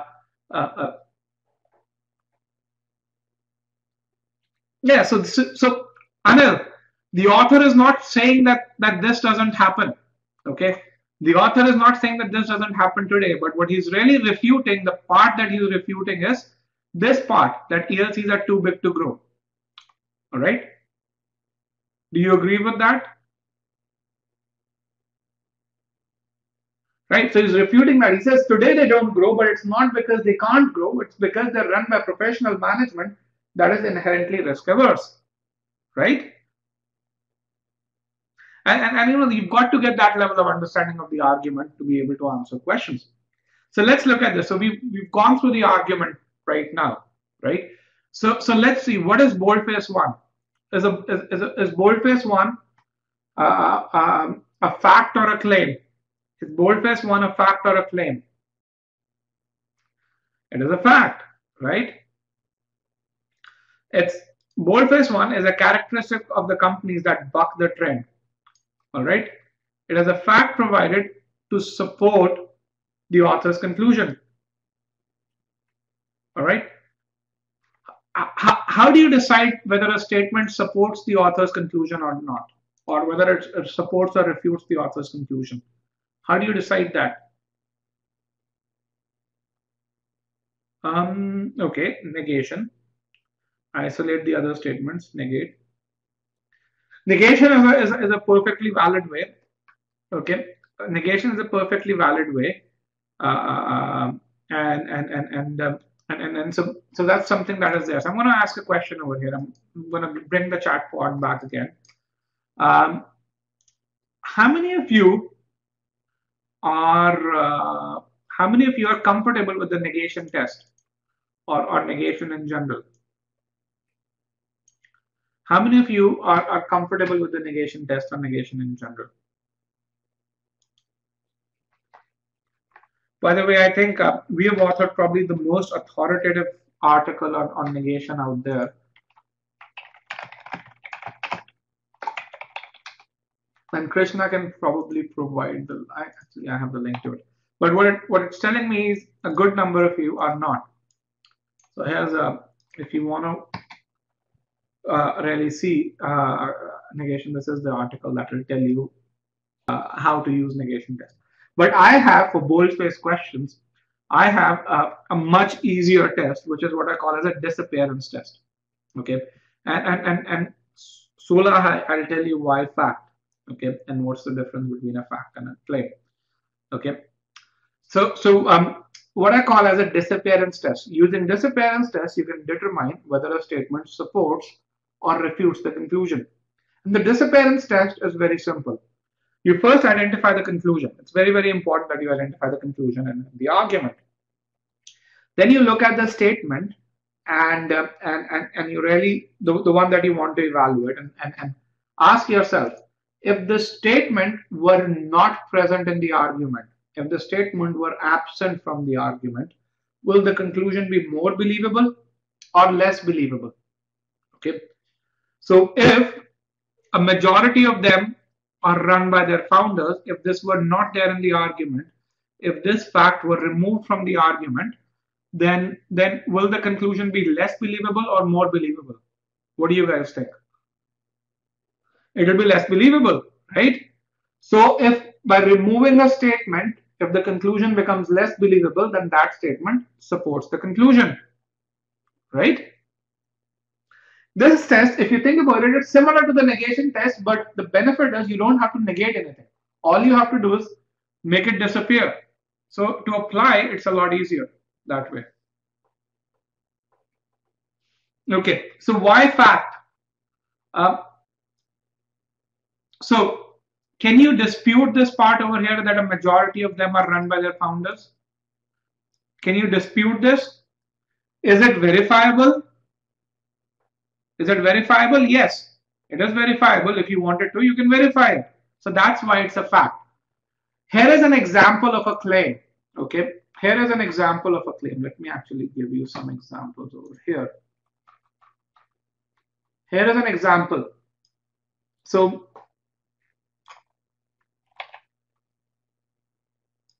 here is an example of a claim, and we do that. If you complete verbal light prep, your verbal score will improve by 4 points. So we're saying if you do X, Y will happen. So this is a claim. Okay. Another example of a claim. Ria improved her verbal score from V30 to V40. So in this case, the first part is a fact. Her score has improved, but the reason why she improved is the claim that I'm making. Okay. So this is fact versus claim. Does that make things a lot more clear? And again, if it isn't, then go to our concept files and in the free trial, and you'll find things that are a lot more clear. Okay, boldface 2. Boldface 2 is the reason for the observed trend, right? The fact that most of the ELCs are run by professional management that is too risk averse is the reason for the observed trend. Okay, and it's also the alternate explanation that the argument favors. Boldface 2 is also author's conclusion, right? That's what the author is concluding. Okay, as MB enthusiast has said. Okay, so you guys know the argument inside out right now, right? Okay, so now you should not have a problem in getting to the right answer. So what I'm going to do is I'm going to actually expose the right answer to you. I'm going to go back to the screen over here. I'm going to have the answer choices up there. And I'm going to ask you to choose the right answer. We reopen the poll.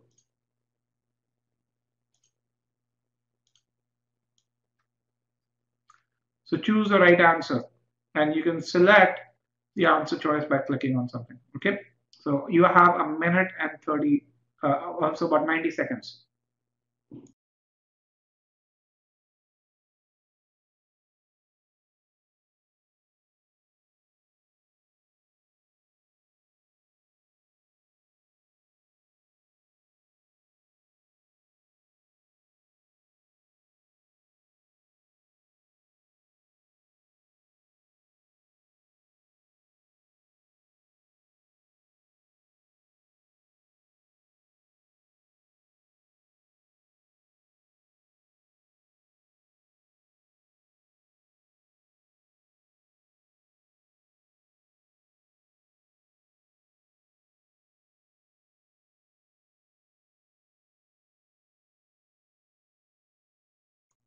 Another 30 seconds, folks. 3-0.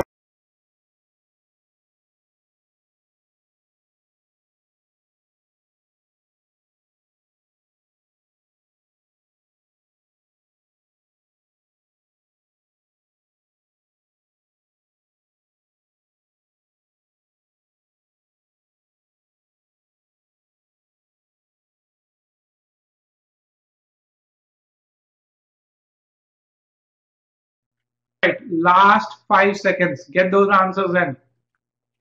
5, 4, 3, 2, and 1. Let me close the poll. And shall I broadcast the results now? Or we'll broadcast the results later. Okay, I'm going to bring in the chart part again. So we'll discuss all the answer choices, but how are the answer choices in general? How are the answer choices? Okay. Let's look at this. And I'm going to start. The good news is most of you converged with the 2 answer choices, one of which is correct and the other one is a close one. Okay. So let's look at this. So we'll start with choice A. Just give me 1 second, folks. Okay. We'll start with choice A. And we'll say the choices says the first is a claim. The first is a majority of them are run by their founders. Is that a claim? Is the first a claim? Okay. All right. Is the accuracy of first at issue in the argument? Is the accuracy of first at issue in the argument? No. So you see this and he said these two seem to be wrong. So this cannot be the correct answer. Okay. So let's look at choice B. So which makes, by the way, this choice incorrect. Let's look at choice B. The first is an objection. Okay. The first is an objection. Can't a fact be an objection? A fact can be an objection, right? It could be an objection. Okay, let's see. Let's read forward. Let's read forward. I just want to make sure you don't reject it when you read that the first is an objection. That has been raised, so that is a relative pronoun modifier, has been raised against a position defended in the argument. Okay. So the first question that I have for you is, does the argument present a position? Does the argument defend a position? Does it? Which position does it defend? Tell me. It actually refutes a position.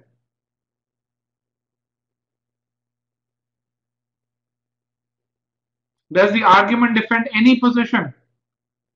No, it doesn't. So the moment you read this, you say this argument is not written to defend a position. This answer choice cannot be correct.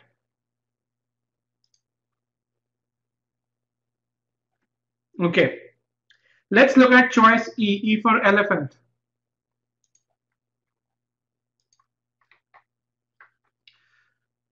Okay, the first provides evidence. Is the first evidence?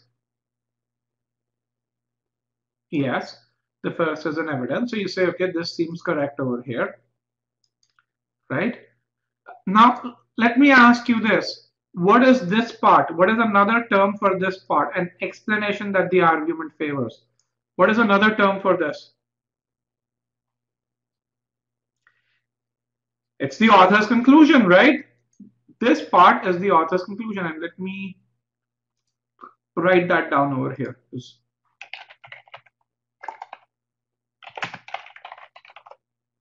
Okay, this part is the author's conclusion.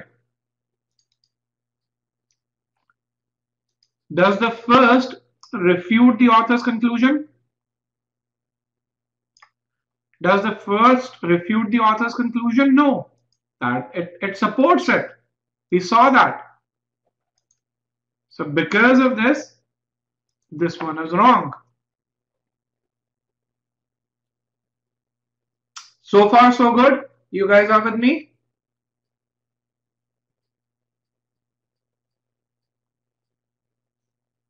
Okay. Let's look at choice D, D for delta. Okay. We're going to look at this. An explanation, the first is evidence that has been used to support an explanation that the argument challenges. What is the explanation that the argument is? What is the explanation that the argument challenges? ELCs are too big to grow, right? Thank you, Rohit. Right? Does the first support that? Does the first support that? A majority of them are run by their founders. Does it support that ELCs are too big to grow? No, it actually refutes that.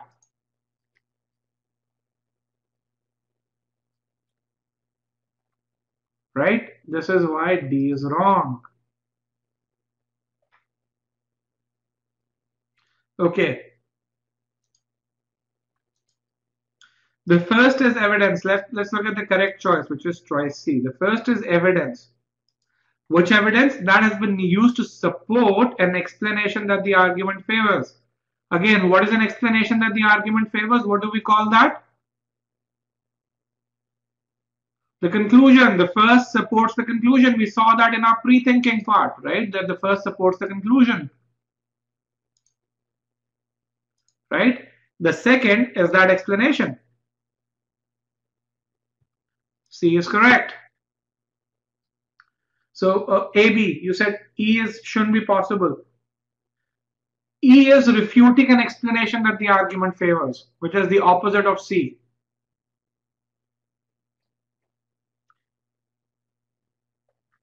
How is what supporting AB? How is a majority of them are run by their founders? We did the entire disappearance test to show that it supports the conclusion. Right? Yep, an explanation that the argument favors is the conclusion. Balaji, if you did do that, then D would also be correct, but that won't happen in an actual GMAT question, right?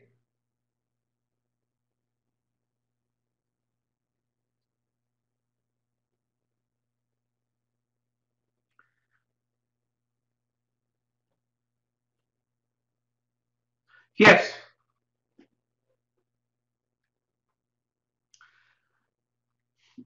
For choice D, what about the word however? Sumita, where do you want to put the word however in choice D?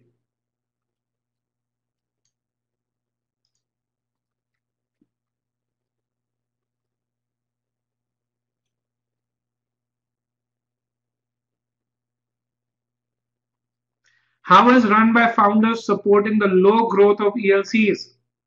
It is not. Precisely not. And yes, the two boldface support each other. Balaji's question was very, very simple. Let me just move this over here. Balaji's question was, if instead of this word over here, challenges, and I'm going to actually point out too, if instead of this word, if instead of challenges, if we had favors, or if instead of support we had refute, then would choice D be correct? And my answer was yes. Okay. So that was Balaji's question. Here are the stats for the question, guys.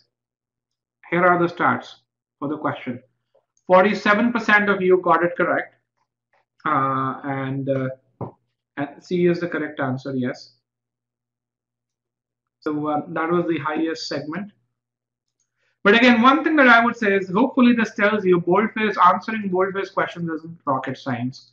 Number one, which a lot of people, this was a 650, 700 level question. And as you get the PDF, you will get the analysis over here. And the second thing that it should tell you is that if you follow the process, the right answer would be there in your face. So I want to kind of ask you, why did you make a mistake? What was the reason that you made a mistake? Let me get a poll.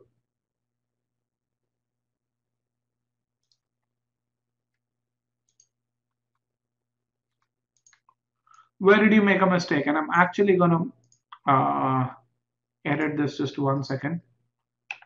And where the D would be evaluating the answer choices. So, and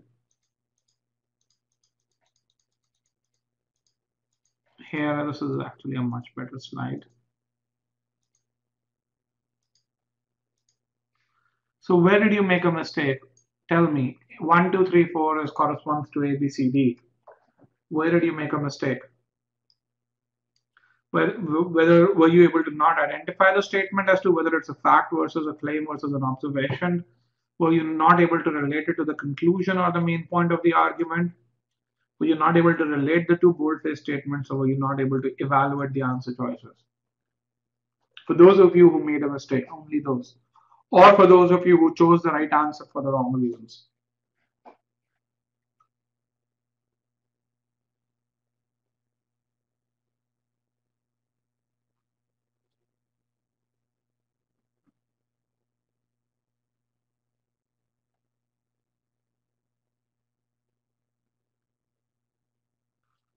All right.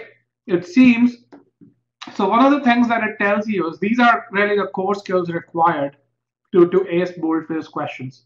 And what it tells you is, it tells you where you made a mistake. And if you're unable to evaluate answer choices, but you focus all your energy over here, then you're not going to improve. And you kind of see that now, how that would happen, right?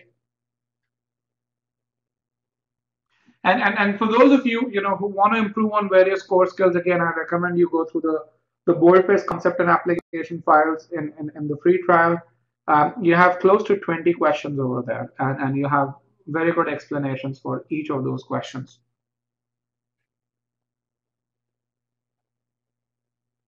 If you miss the lesson, we have the recording, so don't worry about that. Just as long as you're registered on e-GMAT, you'll get the recording. Okay, does that help understand the importance of core skills? And I think that's where it is very important.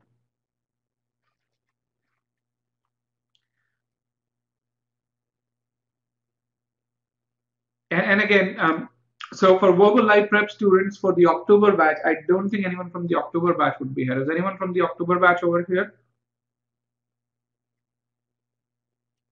No. So those guys have, a full 3-hour session on boldface. Yeah. So in terms of learning, there are fundamentally 3 stages of learning, and I want to make sure, if EGMAT students understand that. The first stage, and each stage is important. The first stage is when you're learning new things, and what I call that is as a stage of absorption. Okay. Excuse me. In absorption, you're learning new concepts. So understanding how to identify a statement and classify it as a fact or a claim or an observation is learning a new concept. It's something that you didn't know it, but you're learning now. Then the second stage is an application, and basically you actually learn what the concepts that you've learned. You learn to apply them to full-length GMAT questions. The third stage of learning is detection. Okay, so for e-GMAT students, and I think this kind of answers some of the questions that you had, which was like, is verbal preparation for natives different than that for non-natives? And the answer to that is yes. And if I were to draw a parallel, it will be the quant side. The quant side preparation would be very, very different as well. But for e-GMAT students, as you go through the concept files, that's when you're learning new concepts. Make sure you take the in-place exercises very, very, very seriously.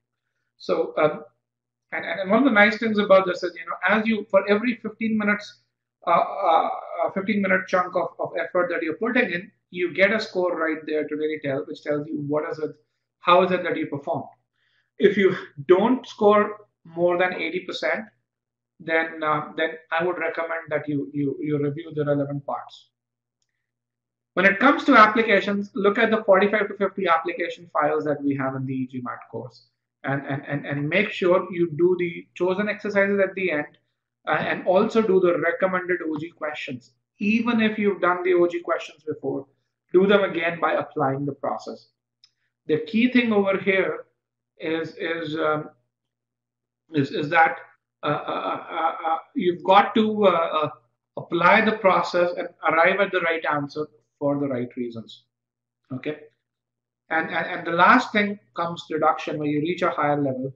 Again, the practice questions that come with Advento, with some of our UGEs, the live sessions. So one of the fundamental differences between live sessions and other test prep companies versus e-GMAT is that in our live sessions, we do not focus on teaching the concepts. That's, again, you do that as a pre-work for that. We focus purely on application, and in application that is way more intense than what you get with any course.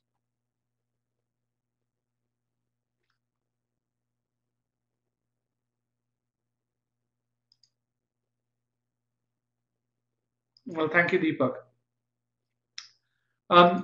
So if you are a verbal online student, what you would do is you would go through the 100 plus, actually it's 120 concept files, but 40 plus application files. You should do the OG questions again along with them. And the OG questions are recommended. At the end of each application file, the PDF icon that you see next to it gets you to the OG question. Okay, so do that, please. And then the free live sessions and the level qualifying exercises will tell you how you're improving. All right, and you have 9, actually 12 plus of these, and for verbal online you also have the verbal workshop right now, and so as you do this, you would have practiced about 1,600 questions, and the verbal workshop would really tell you where you are.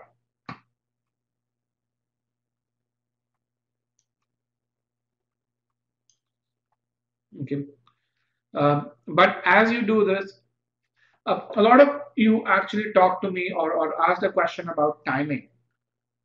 One thing that I want to tell you about the GMAT is that timing is an outcome. A lot of people find that they're short of time on the GMAT, and they think that GMAT is a test of speed. GMAT is not a test of speed.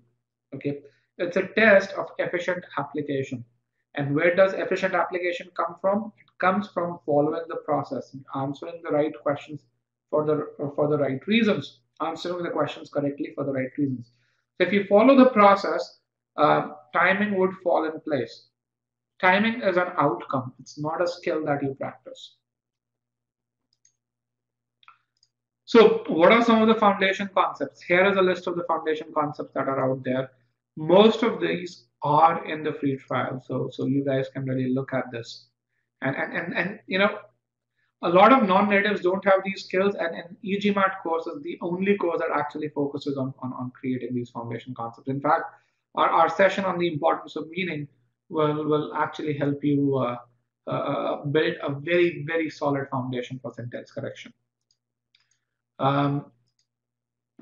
Again, stuff in the free trial in terms of the core concepts over there. This is just an example of the SC course, not overall. And in terms of support, every concept has an associated forum. And in the SC course, we have over 3,000 doubts that have been responded to by our experts. In terms of application files, we have 9 application files in the sentence correction course. Again, guys, this is just an example of how comprehensive our courses are. And then we have a certain sort of what we call as in-depth series. What are in-depth series? These are certain key concepts where people really have difficulty understanding. So for example, our coverage of as versus like, we have close to 50 questions on as versus like, the most comprehensive coverage that you will see anywhere in the world. Meaning in SC, we coined the term meaning about a year before Manhattan GMAT came up with this. I mean, the 3-step process is based on meaning. All right. For those of you who are worried about meaning change, Payal, who is the co-founder of e-GMAT, she has probably authored the most comprehensive article on meaning change. It's a 50-page article that actually talks about the 5 strategies that GMAT uses to change the meaning. And for those of you who don't know what it is, in certain sentence correction questions, you may have 2 answer choices, both of which may be grammatically correct, but one of which may alter the meaning. And Krishna, if you can get the link to that, that would be great. Again, live session has the set of live sessions that we have for the sentence correction course. Workshops, and I think this is an e-GMAT innovation. We recently added this since July, and this has already led to over 100 700 plus scores and a good number of 750 scores as well.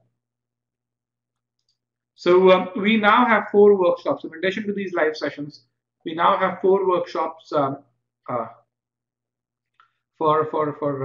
this.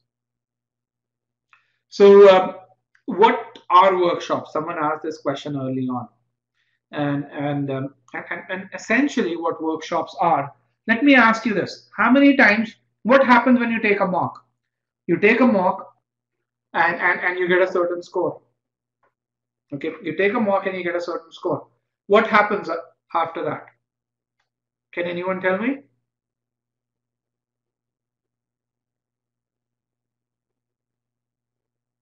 You review the mock, and then what do you do? You review the mock, and then what do you do? You review and you strategize, RK. Very good. You review and you say, hey, which are the areas that I need to work on? And then you really decide what would you study next, right?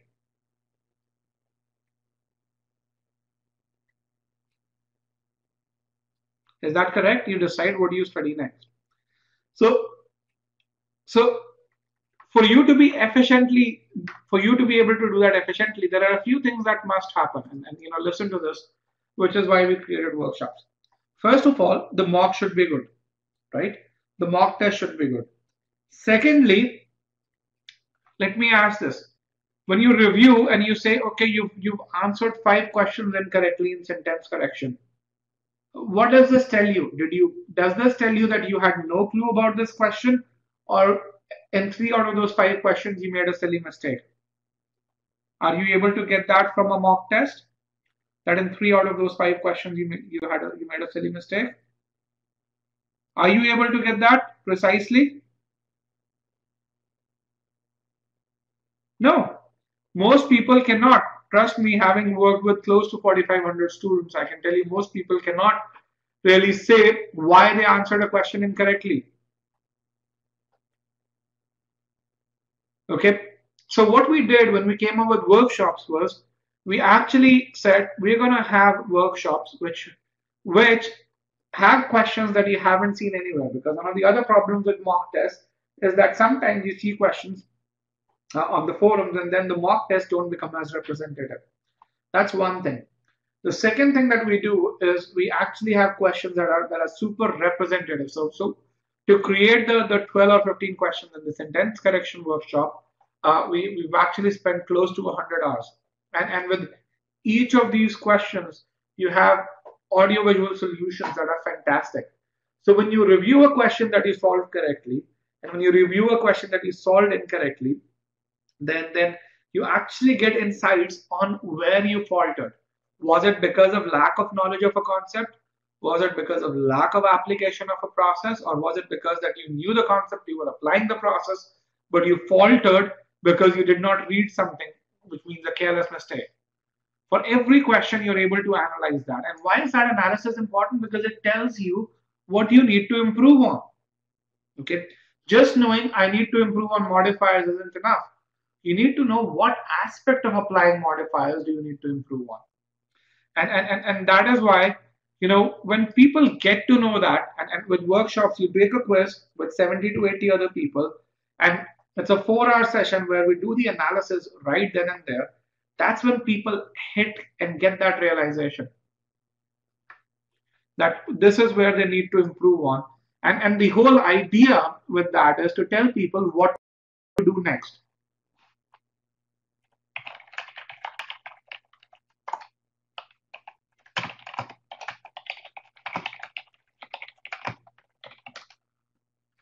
Here are some of the things that people said about the workshop.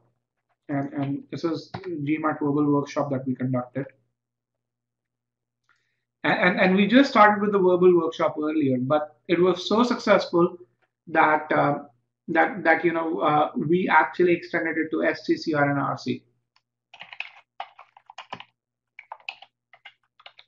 And we've had a few students who actually benefited tremendously from the workshop. So this guy scored a 60 on our verbal workshop, which is about 70 percentile, but he got inputs to improve from there, and he was able to score a 750 on the GMAT.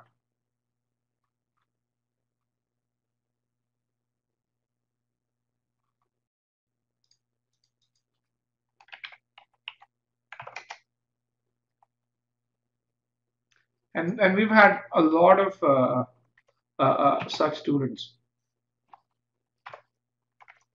Yes, Manash, yes, Krishna. Manash was also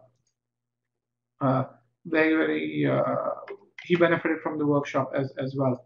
There's another guy who improved tremendously from the workshop. So these workshops have actually helped people improve a lot. And you would see that as you experience these workshops. In terms of just how comprehensive our courses are, this is just an example of e-GMAT SC course versus a book. And you can really see whether it's the number of concepts, number of questions, whether it's the medium of instructions, and or support. It's way more comprehensive. So for those of you who are e-GMAT students, please focus on e-GMAT material only and the official guide. Okay, guys, I think that's about it till the end of the session. I think I would just, for those of you who are looking to buy a course, I would just say this. When you look at buying a course, here are the 5 things that you should look at. And what you would really see is that e-GMAT course provides you a better value than any other course out there. Here are the set of concepts that are there in the e-GMAT free trial. And I can now share the files and answer any questions that we have over here.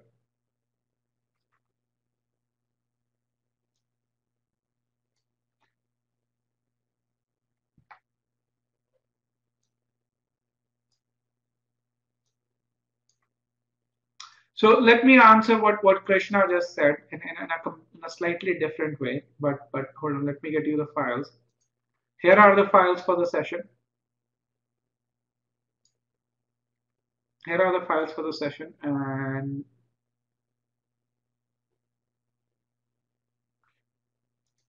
here is the schedule for the November batch. Solar High, I cannot predict your score because accuracy is a necessary indicator for success, but it's not sufficient. We help with quant section. We don't, we when you buy an e-GMAT package, you get 2,000 practice questions for quant, 1,000 of which come from GMAT Club test. So you get a ton of practice. But when it comes to really clarifying your doubts on quant, we don't do that. How do you cope up? Sumitab, you can look at the recordings, you can join the December batch, or one of the nice things about the e-GMAT course is when you buy an e-GMAT course, you have access for 6 months, which means, hey, if you just want to do SC in the current batch and CR and RC in the next batches, you can do that free of charge.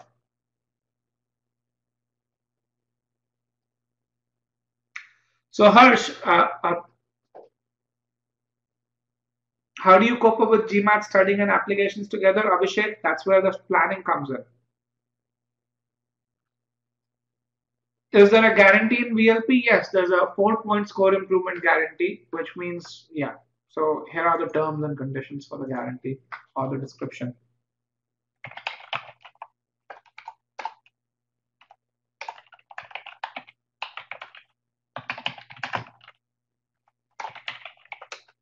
Okay, what is the difference between the two courses that we provide? Verbal live prep is verbal online plus live sessions and workshops. So the difference is live sessions and workshops.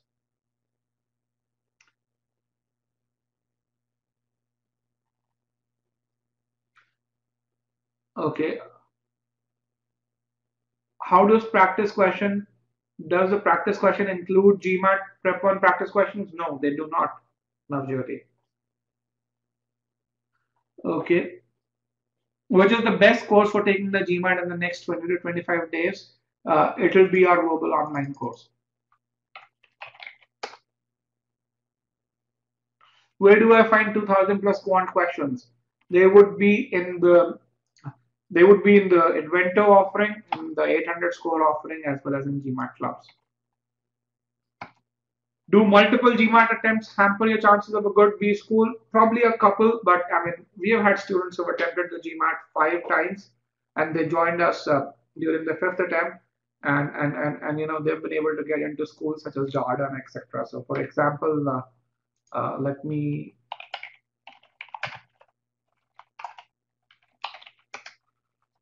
actually. So this guy was an e-GMAT student. Let me just get this. And he took the GMAT 5 times and he was able to get into Jordan.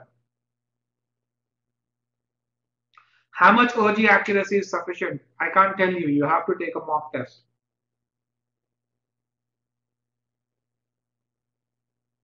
Anuj, it will not, as long as, again, the key thing is whenever you're studying, make sure you study things well. Okay. So it will not hamper.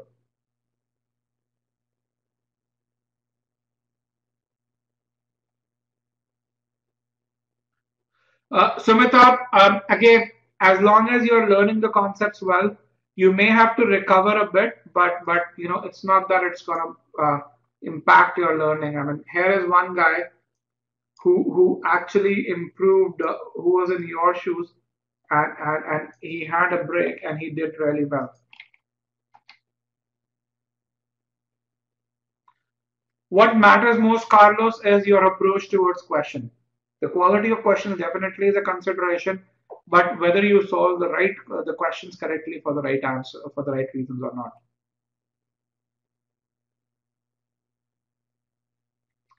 Somyata, your exam is on the 20th of this month. If you're only getting 30, then I would say you have probably time for one course, either SC or CR or RC. Okay, and so I think take the course where you need the most help. And that's about it. And for those of you who asked about the RC course earlier, here is some feedback on e-GMAT RC course.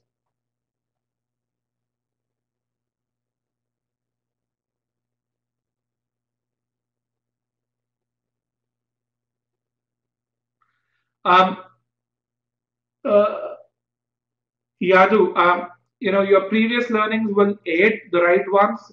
The ones that are not, right, the correct ones, they will get impacted. I recommend that you look at this guy over here. Um, I think Sumit. You can really see this guy was a retaker, and he kind of how he improved his overall understanding from the e-GMAT course. What is the difference between a verbal workshop and the SCCR and RC workshops? The difference is verbal workshop caters to the entire verbal, and the individual workshops cater to just the individual section. So when you get a score in the individual workshop, it indicates your ability level in SC or in CR or in RC, whereas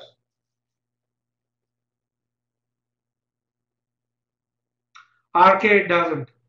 I mean, as long as you can, the key thing that these schools look for is a good reason to do the GMAT and how it fits with your overall career goals.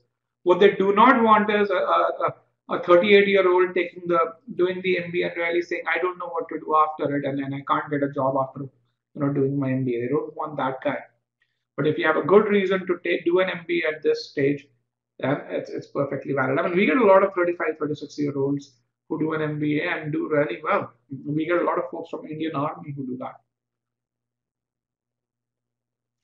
Uh, Krishna, can you get the link for Verbal Online, the buy page, please? We do not review the GMAT prep questions or grok it. We review e-GMAT questions, guys.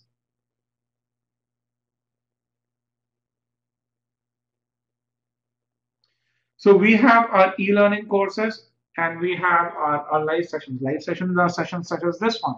E-learning courses are fantastically audiovisual.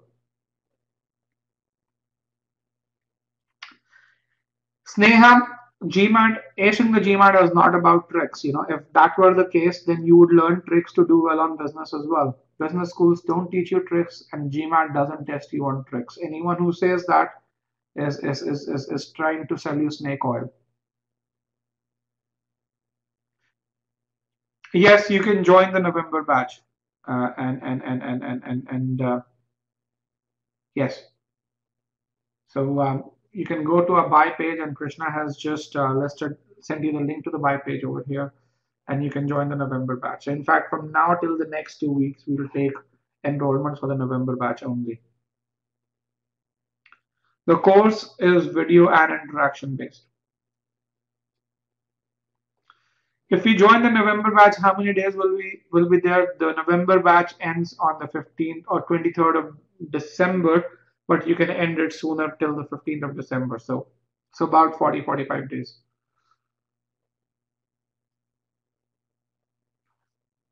Do we do personal lessons? We do not. Balaji, you do not need Advento if you have Crockett, and you do have Crockett. Varun, no other material other than the official guide, GMAT prep software, and GMAT verbal edition. GMAT verbal second edition. I know, yes, you can. So I think, as I said earlier, you get access for 6 months, which means you get access for 4 batches. Can you know about Advento? Yes, you can.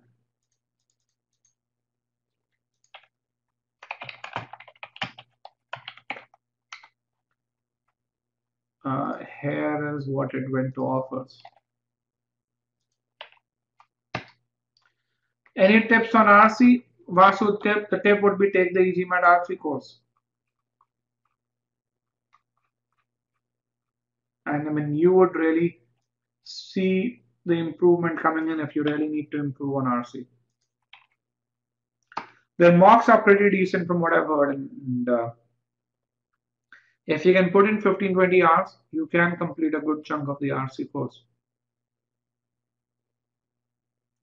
Ashish, and again, guys, if you want to pay using Indian rupee, we can offer an Indian bank account as well. I know some of you do not have credit cards.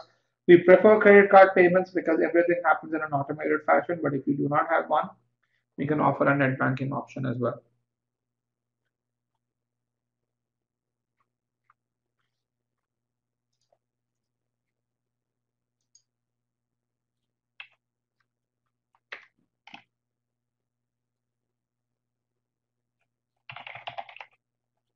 So 800 score mocks are, on quant side, they're a bit more challenging. On the verbal side, they're slightly easier, but they're good practice if you want to really just take them as one of your first mocks. Here is the link for the RC course. On the top, you will see the reading comprehension course. Any other questions, guys?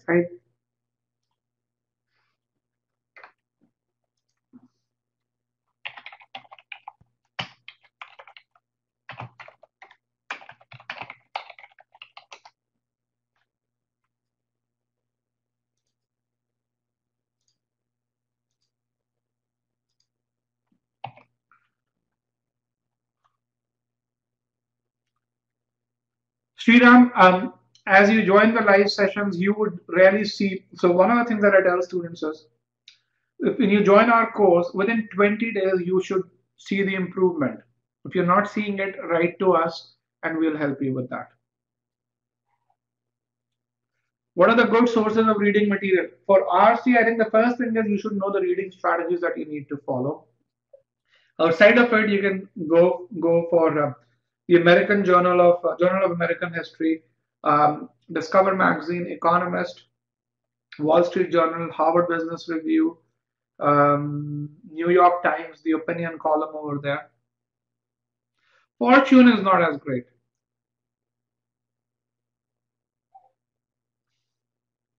Okay, here you see some feedback from Ashish. Ashish, I'm glad. Ashish, if you haven't told us your test date, please do so and write to me at Rajat at e-GMAT if you need the recording of the GMAT strategy session 2.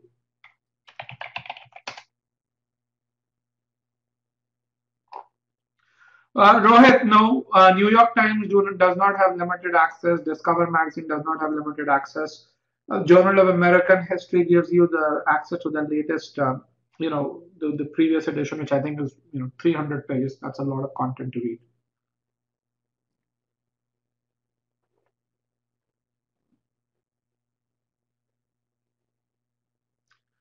All right, guys. Thank you very much and have a good day.